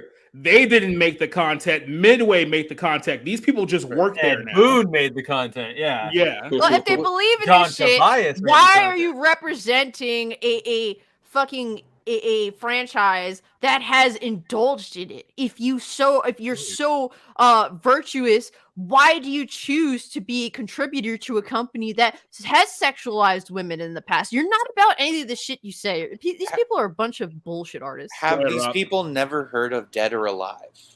You guys are familiar with Dead or Alive? They ruined Dead or Puts Mortal Alive. Kombat to shame. They literally pissed on their fans, saying that you guys are bad because you want us to make our women like dude, and it's just you have delivered this content to people that have consumed it. That's you what are we the expected creators. because you did it. Yeah. And keep in mind, these people absolutely hate Japan because they can't co-op and take over the Japanese companies the way they're taking over the American companies. So in Japan, they're still doing stuff like that, and it infuriates them that they can't get them to stop. But it's like, you're talking about... You see attacks from like Western comic book creators all the time about like, oh, everybody thinks manga's so great, but it's so problematic. And it's like, dude, you're so jealous. Like, be quiet. Go away. It's like we're talking. We can't have boo physics in Mortal Kombat in this game where I'm gonna rip my person's heart out and then shove it down his own throat. That's a step too far. But the thing is, they want to essentially influence all other avenues of every industry to tone down all of their content. They want Japan to stop freely doing what they want to do because once everyone's shit sucks, then it's just about, oh, who has the most money to market it at that point? Well, it's like we've reached the point where mass entertainment has become so bland, so flavorless, and that it's like it was really honestly decent for a long time, and now we've really reached this period of the last 5 to 8 years, maybe 10 years, where it's like, okay, it's bled into everything now. Everything's Movies, just everything feels like leftovers. Video games, it's all bland and tasteless. And it's a recycled product of everything that came before it. And here's the thing: I get the argument that there are no original ideas, but there are still interesting ways of retelling the same story, or adding new wrinkles, or doing something, but basically still following a storytelling formula and structure that has worked in the past. And they're not doing that anymore. They're going to some ideological framework that is really weird and insidious. Well, these people have no interest in achieving anything great, writing something in a profound way. They look up to nothing. They don't care about creating something that people can essentially look up to. It's just, what can we take from someone else and impersonate and do it in the most lackluster way possible, but it's still someone else's property that once did it better than we ever could. So yeah, it's just they need the property in order to sell their trash. It's a job. Yeah, that's really all it is. It is a jobs program for mediocre people. That's exactly what it is. You know, you've never created anything worthful in your life. Your only worth is to work on Tolkien stuff. Your stuff is to work on something that somebody else already created. You know, somebody else creates the fan base, and then they die or get old or lose interest, or they sell to a mega corporation, and all of a sudden it's in your lap. You don't have to do any of the work. All you have to do is keep it turning. So you got to go punch a clock. That's all you do. You know, at the end of the day, it's not yours, so there's no passion in it for you. And you can fake all the passion you want. Like the people who talk about how much they love Teenage Mutant Ninja Turtles or Thundercats or Power Rangers or whatever. And you talk and they just mention these vagaries like, oh, I was a kid, I loved it. Yada, yada. Nothing specific at all. Like Kevin Smith and how much he loves He-Man. I was just gonna bring and all this crap. It's like, it's all empty and vague and none of it makes sense. It's not a passion project. It is a job for somebody who is mediocre. It has nothing else better to do. It's fine. Like, hey, but they can't say that because then people would just not participate. You have to pretend that I'm just the biggest fan of it as you are. Like, okay, well, let's sit down and talk about it. And they like, but now you're gatekeeping. Oh, you expect you're a gatekeeper. I can't be. It's that whole thing where it's like, like I always hated the thing where it's like, the criticism where it's like, you say you're a fan of something, and then somebody asks you a bunch of questions about the lore, and you can't answer it, so you're not a real, like, I'm not a real fan. But like, I hate that argument because it's like there are varying levels of fandom, and just like you said right there, like if somebody says, I like, Star Wars, I like Kamen Rider, I like whatever, you go, what's your favorite thing? Do you like this movie? What about this character? You kind of gauge what their interest is, so what can I talk to you about? If I say, if I meet somebody who's like, I really like Marvel superheroes, I'm gonna say like, do you like the comics? Do you like the movies or whatever? Because I want to know what to talk about with them. Because if they say, I've only read the comic books, then why would I bring up the MCU? And vice versa. Like, it's such a garbage argument. It's people getting like rightly called out and not wanting to admit that they got called out. So they flip it on you and say you're the toxic, like you're the one who did something wrong. And it's like, dude, I just wanted to know like who your favorite character was from this season. Like, I'm not trying to interrogate you. And you know what? And it's like, not only do they hire people that don't really know anything about the properties they're making content for, some of these people downright resent the properties they make content for, and their whole goal is if they get this is to change it. And it's like, look, I've dealt with situations as a kid growing up. I was like a girl, so like me getting into some things like video games was seen as like kind of weird. And it's like, but I wanted to get into this stuff, and I wanted to like understand why it's like the little intricacies. Like, I'm interested and I want to dive in and like enjoy it the same way people that are passionate about it do. I don't want it to be changed. What would be the point? My interest is there because this property is what it is, and I want to experience it the exact way that it is. Like, there's things that I do want to get into. Like, I do want to check out Lord of the Rings at some point, but I'm not going to watch this new shit because these people are changing it. I want to get into it the way that the fans became interested and involved and passionate about it, and experience it the real way, not this nonsense now. Yeah, and what Cassie just said, that is exactly the type of relationship I have had with cinema for the last 7 to 8 years. It was like, I want to understand why these movies are so great. I want to invest myself into this, into all of these great decades, movies, directors, etc. And I have that rich relationship and experience with movies because of that. And I love that. And I love talking to people who are passionate just about what they're into, because it enriches your relationship with it, and that feedback goes back and forth, hopefully.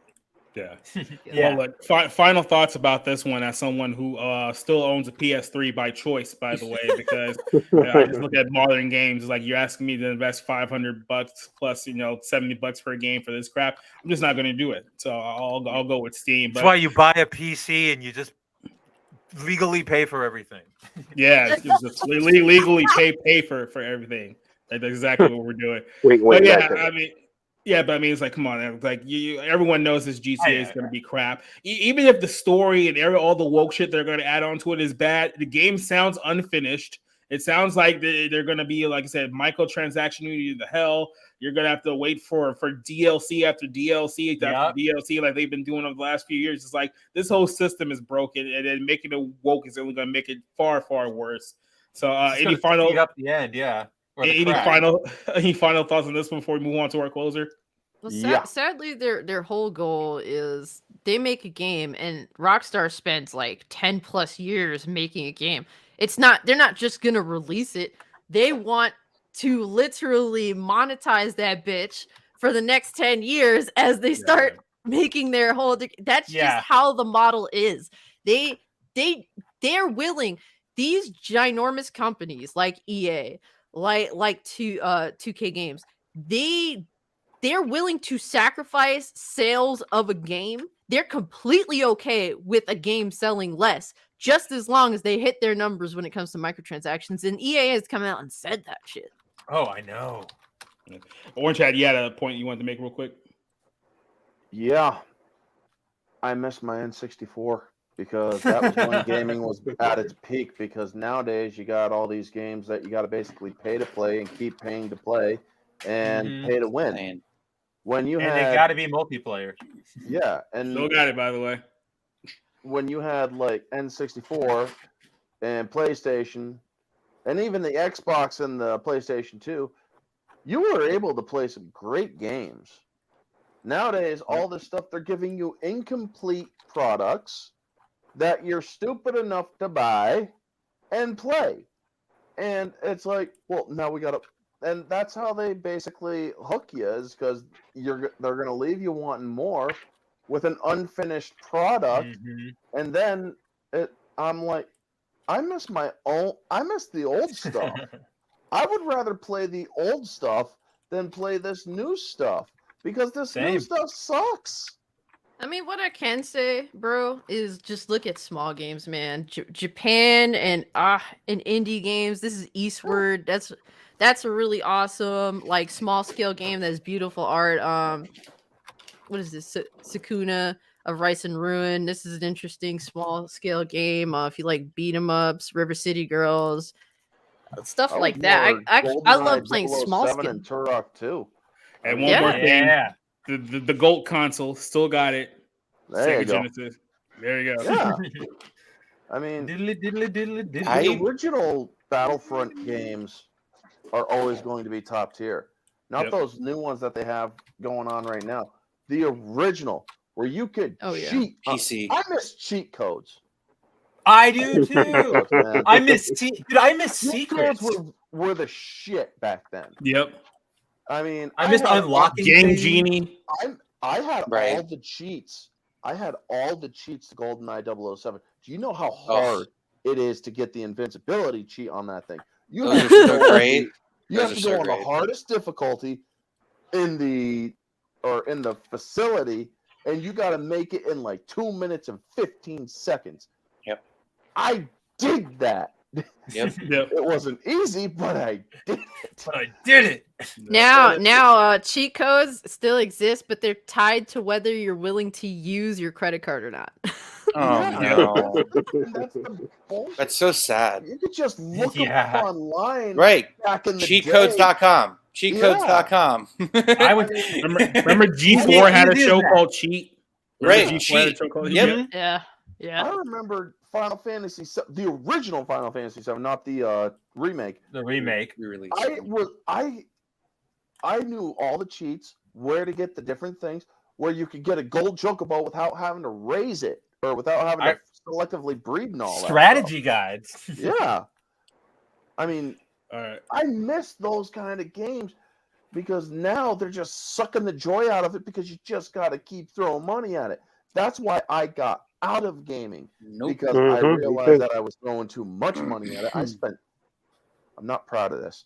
I spent like $6,000 on that Avengers Alliance game. Wow. I'm not proud.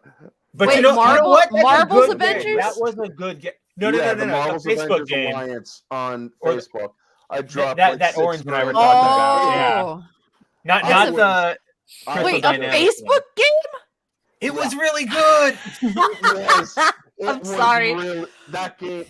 This is how good that game was. After it died, or after they closed the game down, I was part of the restoration of making a downloadable version for people who. Oh, were you? I liked that one. I played it for a little bit. There's a group that is on Facebook called the Picture Preservation Project for MMA or for MAA. And I took screenshots of all of the dialogue of as much as I could. I have all of the freaking portraits for all the characters and all of that stuff. And it's like, that game was just that good. Especially if you had the cube for the game. It's like, you ain't beating me. Especially in a multiplayer and whatnot. I miss that game so much. But it's like, nowadays, I mean, they tried and failed with the sequel of it, and then they tried a tactics version, and it's like, no, this game is simple, it's easy, and it's awesome. Continue with this. No, now Disney got a hold of it, so we're gonna kind of shut it down. It's like, I'm gonna play this to its last second. Until the earth explodes. Yeah. I am proud that I played that game up to the last second where it's like, you're gonna have to refresh. Then you refresh, and it's all gone. And it's like, I'll freaking admit I cried like a little bitch for about an hour. But it's like, those games are the games that I truly enjoyed. Now, I tried getting into the modern day games. I go over to a couple friends' house, play their consoles, and it's like, it's not, I'm not feeling it anymore. It feels so fake. Yeah. It's like, you got to pay for this and that. Well, I pretty much made you guys suffer all night long talking about all your favorite franchises going down in flames. We've gone through Marvel, Lord of the Rings, we hit Star Wars, now GTA. So let's end the show on a bright note. Let's go to actress Sydney Sweeney, who is super hot, and she's also broke as shit.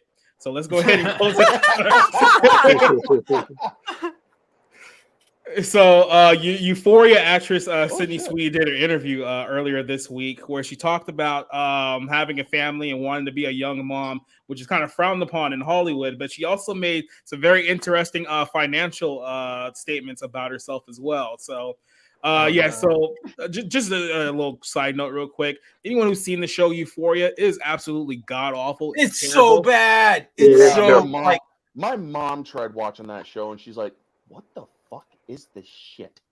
And I'm like, it's the Degrassi with penises. That's what the show is. Like, I only saw the first season and I didn't hate it. So that's all I can really say. There are issues with it, but I didn't hate it, and I think Sam Levinson, who shoots it and directs it, is actually pretty talented behind the camera. But yeah, it's got its issues. So obviously, when you're talking about Hollywood, you talk about a industry that promotes, choosing your career over family. Michelle Williams gets an Academy Award and she credits her abortion. You have Cicely Strong, who goes on Saturday Night Live talking about how she wouldn't have been a famous actress on Saturday Night Live that no one can remember if it wasn't for her abortion. So obviously they have a little slight towards people who want to have babies and have families and things of that nature. So Sydney talked about this in her recent interview. She says that, she always wanted to be a young mom and start a family. She says that, "I have a family. I've always wanted to be a young mom. I'm worried about how this industry puts stigmas on young women who have children and looks at them in a different light," she said. The 24-year-old actress says that shared about her worries. She said that, "I was worried that if I didn't work, there would be no money, no support from my kids that I would have." He said, "If I took a 6-month break from acting, I wouldn't have the income to cover the bills. I don't have someone supporting me. There's not anyone else I could turn to pay my bills or call for help." Now, she goes on to talk about her financial situation, which kind of exposes a lot of interesting things about how Hollywood is run. You think these are people that are on TV, they're nominated for Emmys and Oscars, so you figure they should be well off, but not in the case in Sydney, who's just been, I think she's been around for like a few years, but she's only really come to stardom over the last 2 or 3. And she talked about how they don't pay actors like they used to. With streaming services, they no longer get residuals. So you can't get that residual check that you usually get if you're an old TV actor. It said the established stars still get paid, but I have to give 5% to my lawyer, 10% to my agents, 3% or something like that to my business manager. I have to pay my publicist every month. That's more than my mortgage for my $3 million home in Los Angeles costs. Oh, there you go. Why do you? Well, yeah, that sounds like a you problem. $3 million home. Hold on. Sydney claims that her limit on her house, she couldn't believe it when she was able to afford a house. Now, she does talk a little bit about this because apparently growing up, her family, her parents ended up selling their house just so that they can move to Los Angeles and help her be an actress. But when they got there, all the houses in LA were too expensive, so they couldn't find anything, and they basically had to stay in a motel for a while before she ended up making it.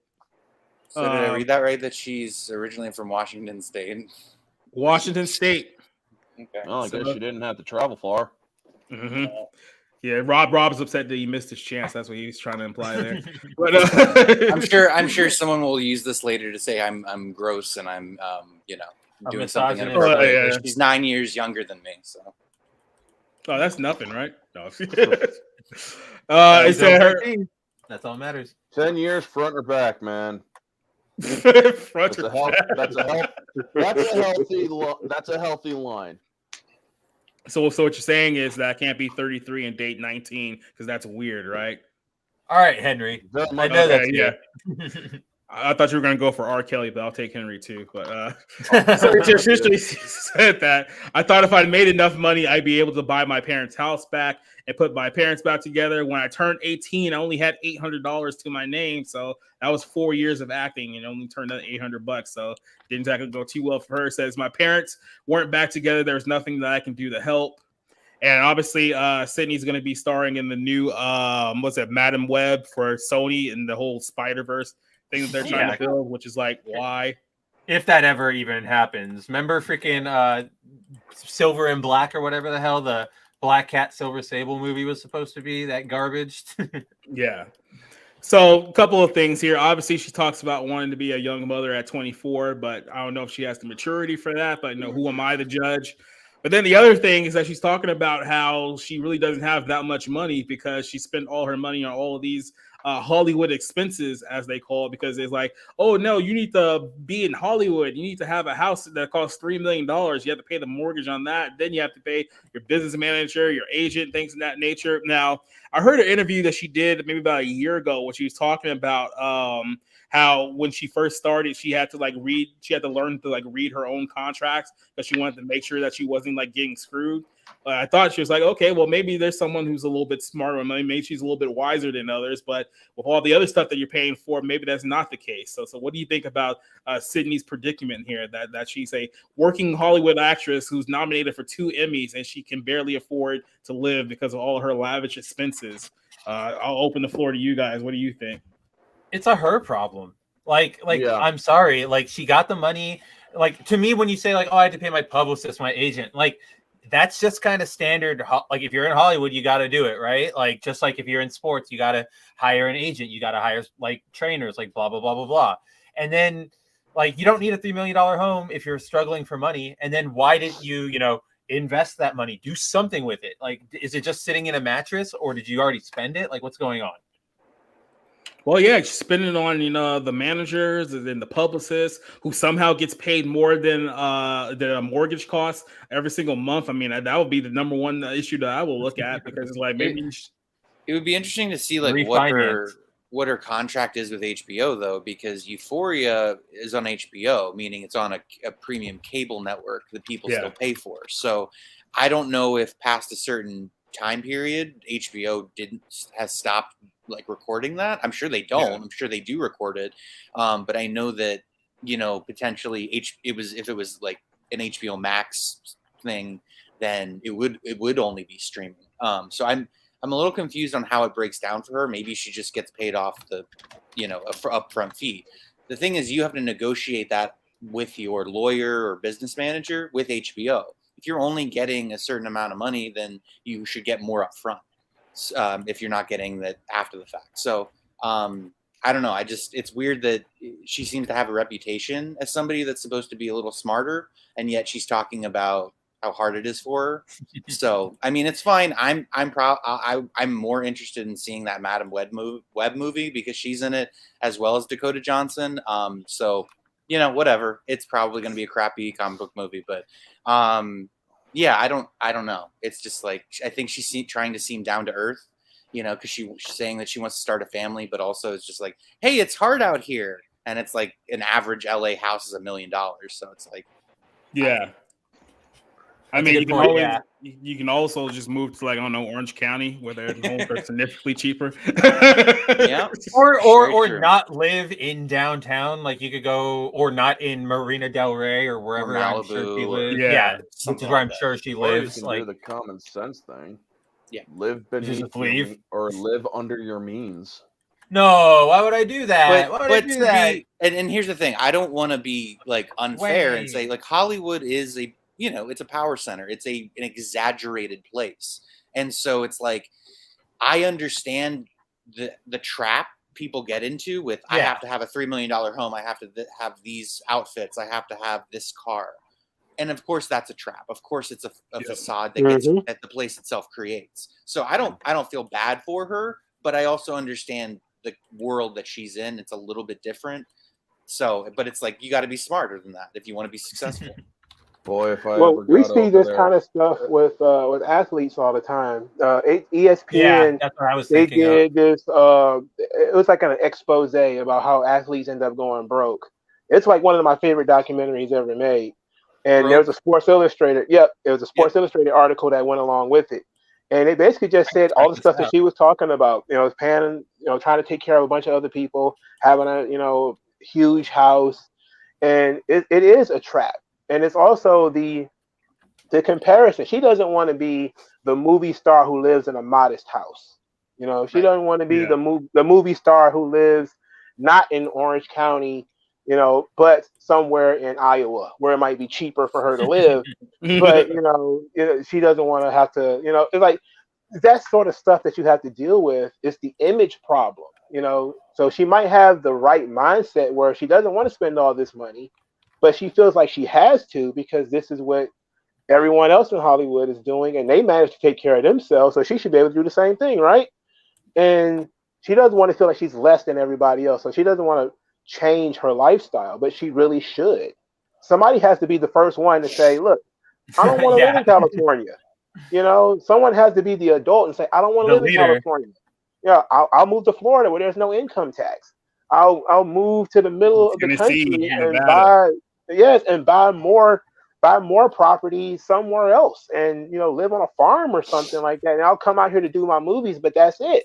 Somebody has to be the smarter person and get out of that trap of trying to pay all this money for electric cars and solar panels and huge houses, and then be taxed up the ass at every transaction because you live in California.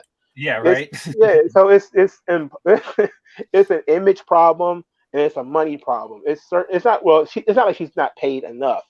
It is she spends too much, and she knows she spends too much, but she doesn't have the balls to stand up and say, I don't need to spend all this money just to live here amongst people that I probably don't like anyway, who they will throw me under the bus the moment I do anything wrong or perceive to have done something wrong. They can ruin my life.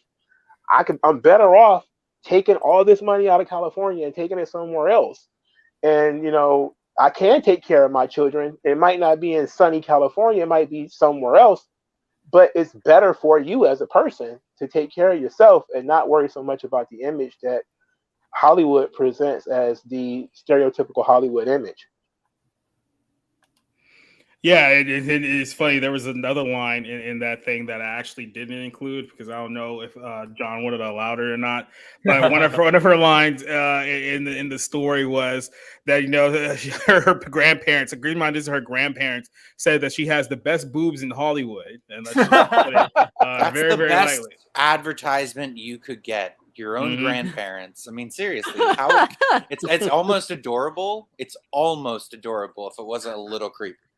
Yeah, a little creepy. Which grandparent was it? Was it your grandma? Because that's different from it being your grandpa saying that to you. Yeah, I think her grandparents said that. Yeah. Yikes, man! No, what is going on in that family?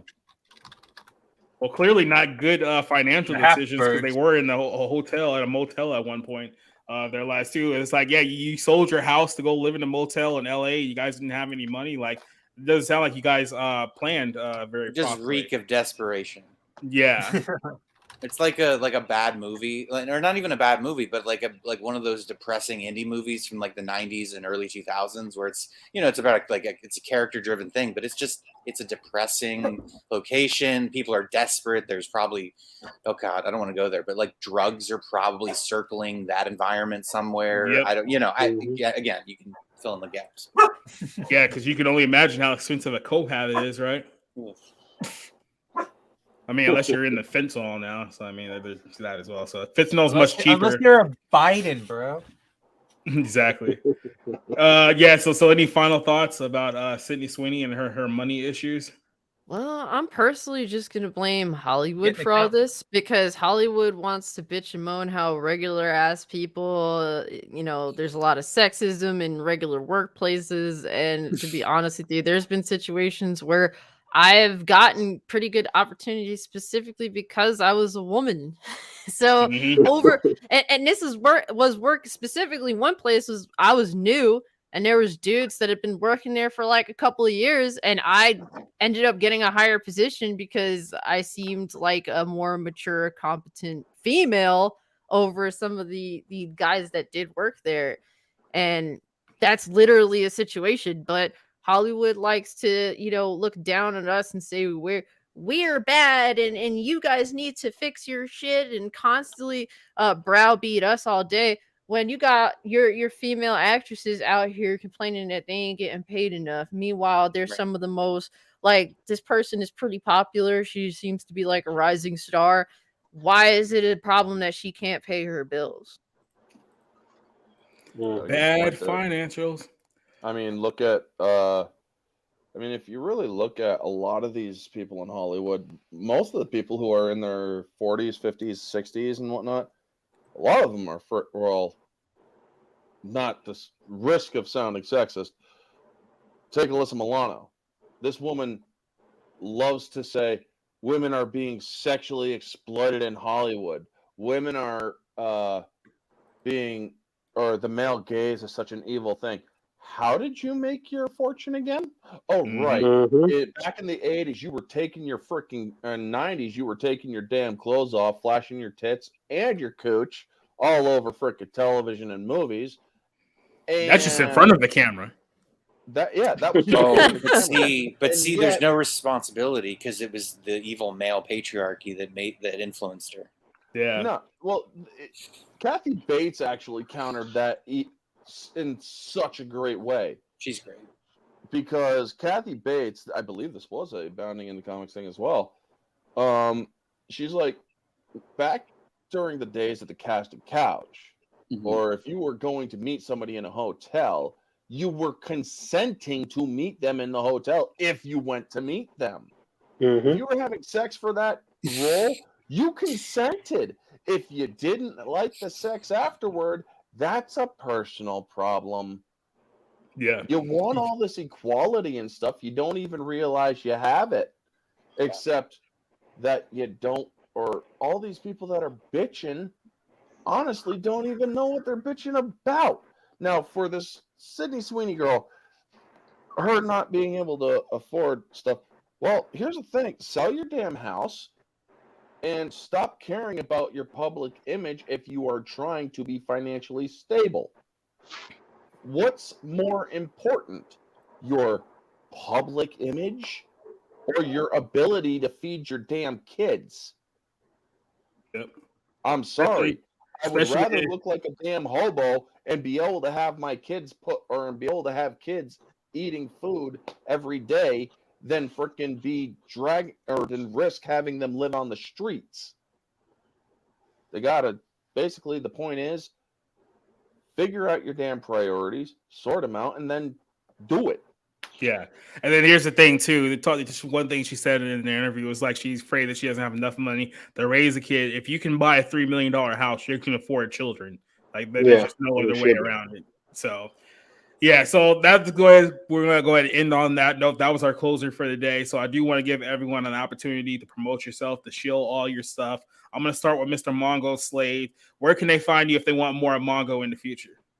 I'm usually on Twitter, Mongo Slade 8 on Twitter. I do have a YouTube channel called The Magnificent Mongo Slade. Is on YouTube. I do mostly wrestling, but sometimes I dip into politics or movies. But that's about it, man. Just Twitter and YouTube. Thanks for inviting me. All right, you're welcome back anytime. Let's also bring in our new newbie guest, Orange Hat Reviews, who did great tonight, had a lot of insight into the world of entertainment. So where can they find more of you? If you want to hear more Orange Hat Reviews. I'm on Twitter, heavily shadow banned on Twitter. Just look up Orange Hat 2185. Also, I'm found on YouTube. I do movie reviews, entertainment news. I do guest choice reviews where if you want to come on and talk movies and whatnot, you get to choose the movie, the time, and the date. The only thing I choose is the place, and it's on my channel. So I also do mystery reviews where you try to guess which movie I'm reviewing before I review it. Those are Tuesday mornings. And yeah, I dabble in other people's channels here and there and basically give my thought on everything entertainment. And sometimes I dabble into political dope. But yeah, also you can find me on Minds and Getter, but I'm barely on them until I'm kicked off of Twitter, because I expect to be kicked off of Twitter soon because I don't hold back. Yeah, I mean, you're gonna get banned off of Twitter one of these days just for having the wrong opinion anyway. So I mean, you might as well just go all in. Spencer, where can they find more of you, buddy? Oh wow, Spencer's not here. That sucks. Hey Rob, where can they find more of you, buddy? Sure, yeah. My Twitter's on the bottom of the screen. That's mostly where I am. Speaking of almost being permanently suspended, I'm on my third account now. So, and I also don't, because people are going to report you. That's right. I tend to not, So I tend to not really hold back either. And the great example this week was the whole Ana de Armas and Marilyn Monroe movie coming out that I'm very excited for, end of September, even though it's a Netflix movie. So there's that. But yeah, hey, I'm looking forward to reviewing Vengeance, which I'm watching tomorrow morning with Jacob on Monday, and some movie on Hulu that I've heard is terrible. So, yep, check it out. Oh, yeah. Hey, look who's back. Spencer's back. How you doing, my friend? I'm good. My dog's finally shut up. You guys can find me on Twitter at Kabuto Rider Mav. You can find me on Bounding into Comics pretty much every day. You can see me again on a live stream tomorrow for movie night, and then Wednesday night on the Black Pill stream with Jacob. And then, I think that's all. I think that's all I've got. And then, Cage, where can they find you, buddy? Well, if you want more of my assholery, you can find me on Twitch, Twitter, and YouTube at Cult Classic Cage. Same thing everywhere. I love to talk about video games mostly. I also talk about movies, getting a podcast off the ground, and it is definitely growing, which is really awesome to see. It's called Too Real for Feels, where we don't give a fuck about your feelings. So if you're down for that, you can tune in. I'm thinking every other Thursday. If there's a lot of shit that goes on, it might be more than every other Thursday, but that's definitely pretty much what I got. All right, then. And then it's getting to the point where it's like, well, you guys already hyped up what I was going to hype up, and now I got to hype it up again. So let's try it again. Tomorrow night, live on Twitch and on Twitter, we're going to be watching the 1996 film The Frighteners with Michael J. Fox. That should be a pretty funny, pretty good one. Yeah, we'll be on Twitter for as long as we possibly can. And then Monday night, we're going to be doing the movie review for the two films, Vengeance and Not Okay. And just a little sneak preview, one of those films will probably be my worst film of 2022. So we'll put that on there for so far. And then Wednesday, myself, Josh. I'm kind of saying Josh, who was also with us earlier today. Check him out, Josh Berger. Bounding in the comments on Twitter as well. I'll throw him a bone, but we'll all be back on the Black Pill stream on the Bounding in the Comics YouTube on Wednesday night. And then, of course, next Friday night, we'll be right back here to talk about more entertainment news. So I have to say that this was a great show. I'm glad that you guys all joined us tonight. Hopefully we get some more people in here. I want to do a quick shout out to everyone who was in the chat with us tonight. I know John De La Rose was here a little bit. Louis the Casual, who joins us every week. The Dark Shadow, who's here. The Lemonade King, Oznot, was also here with us tonight. And then, like I said, if anyone else who I missed who did the drive-by. Master TDS, who was also with us for a short period of time. Oh, that's right, and Dawson Z, who was also here. So totally. Hell yeah. Go ahead and just give yourself a round of applause for joining me here tonight. As you can tell, there's a couple. Oh, one more thing I want to plug. SocietyReviews.com, the website. I just posted 2 new reviews for movies that I saw today. The one movie was very, very well done, especially for a budget of $25 million, and the other one, not so much. But I'm glad that I got you guys here because I was in a bad mood coming into this, but now I'm still in the bad mood, but I'm going to make sure you guys end this note on a bad note as well. So for everyone here on the panel, I want you to stick around for a little bit. I want to talk to you guys after we're all done here. And until then, I want to go ahead and just give you guys a sneak peek here of my new outro, which is YouTube approved because nobody wants to claim this video. So I'll just go ahead and hit this one out. We will see you tomorrow night on Twitch for the Frighteners. And let's go out with a little bit of Puddle of Mud. Oh.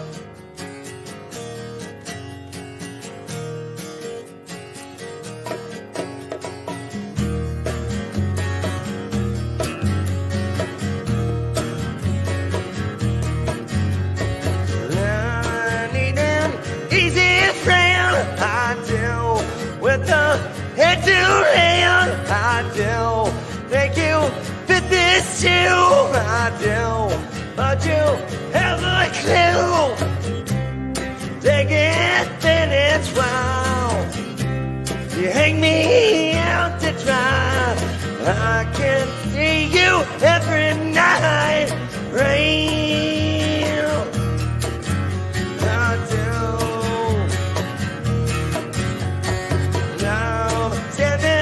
In your life, I do. Hope you have the time, I do. Pick up number 2, I do. Keep on stay with you. Take it.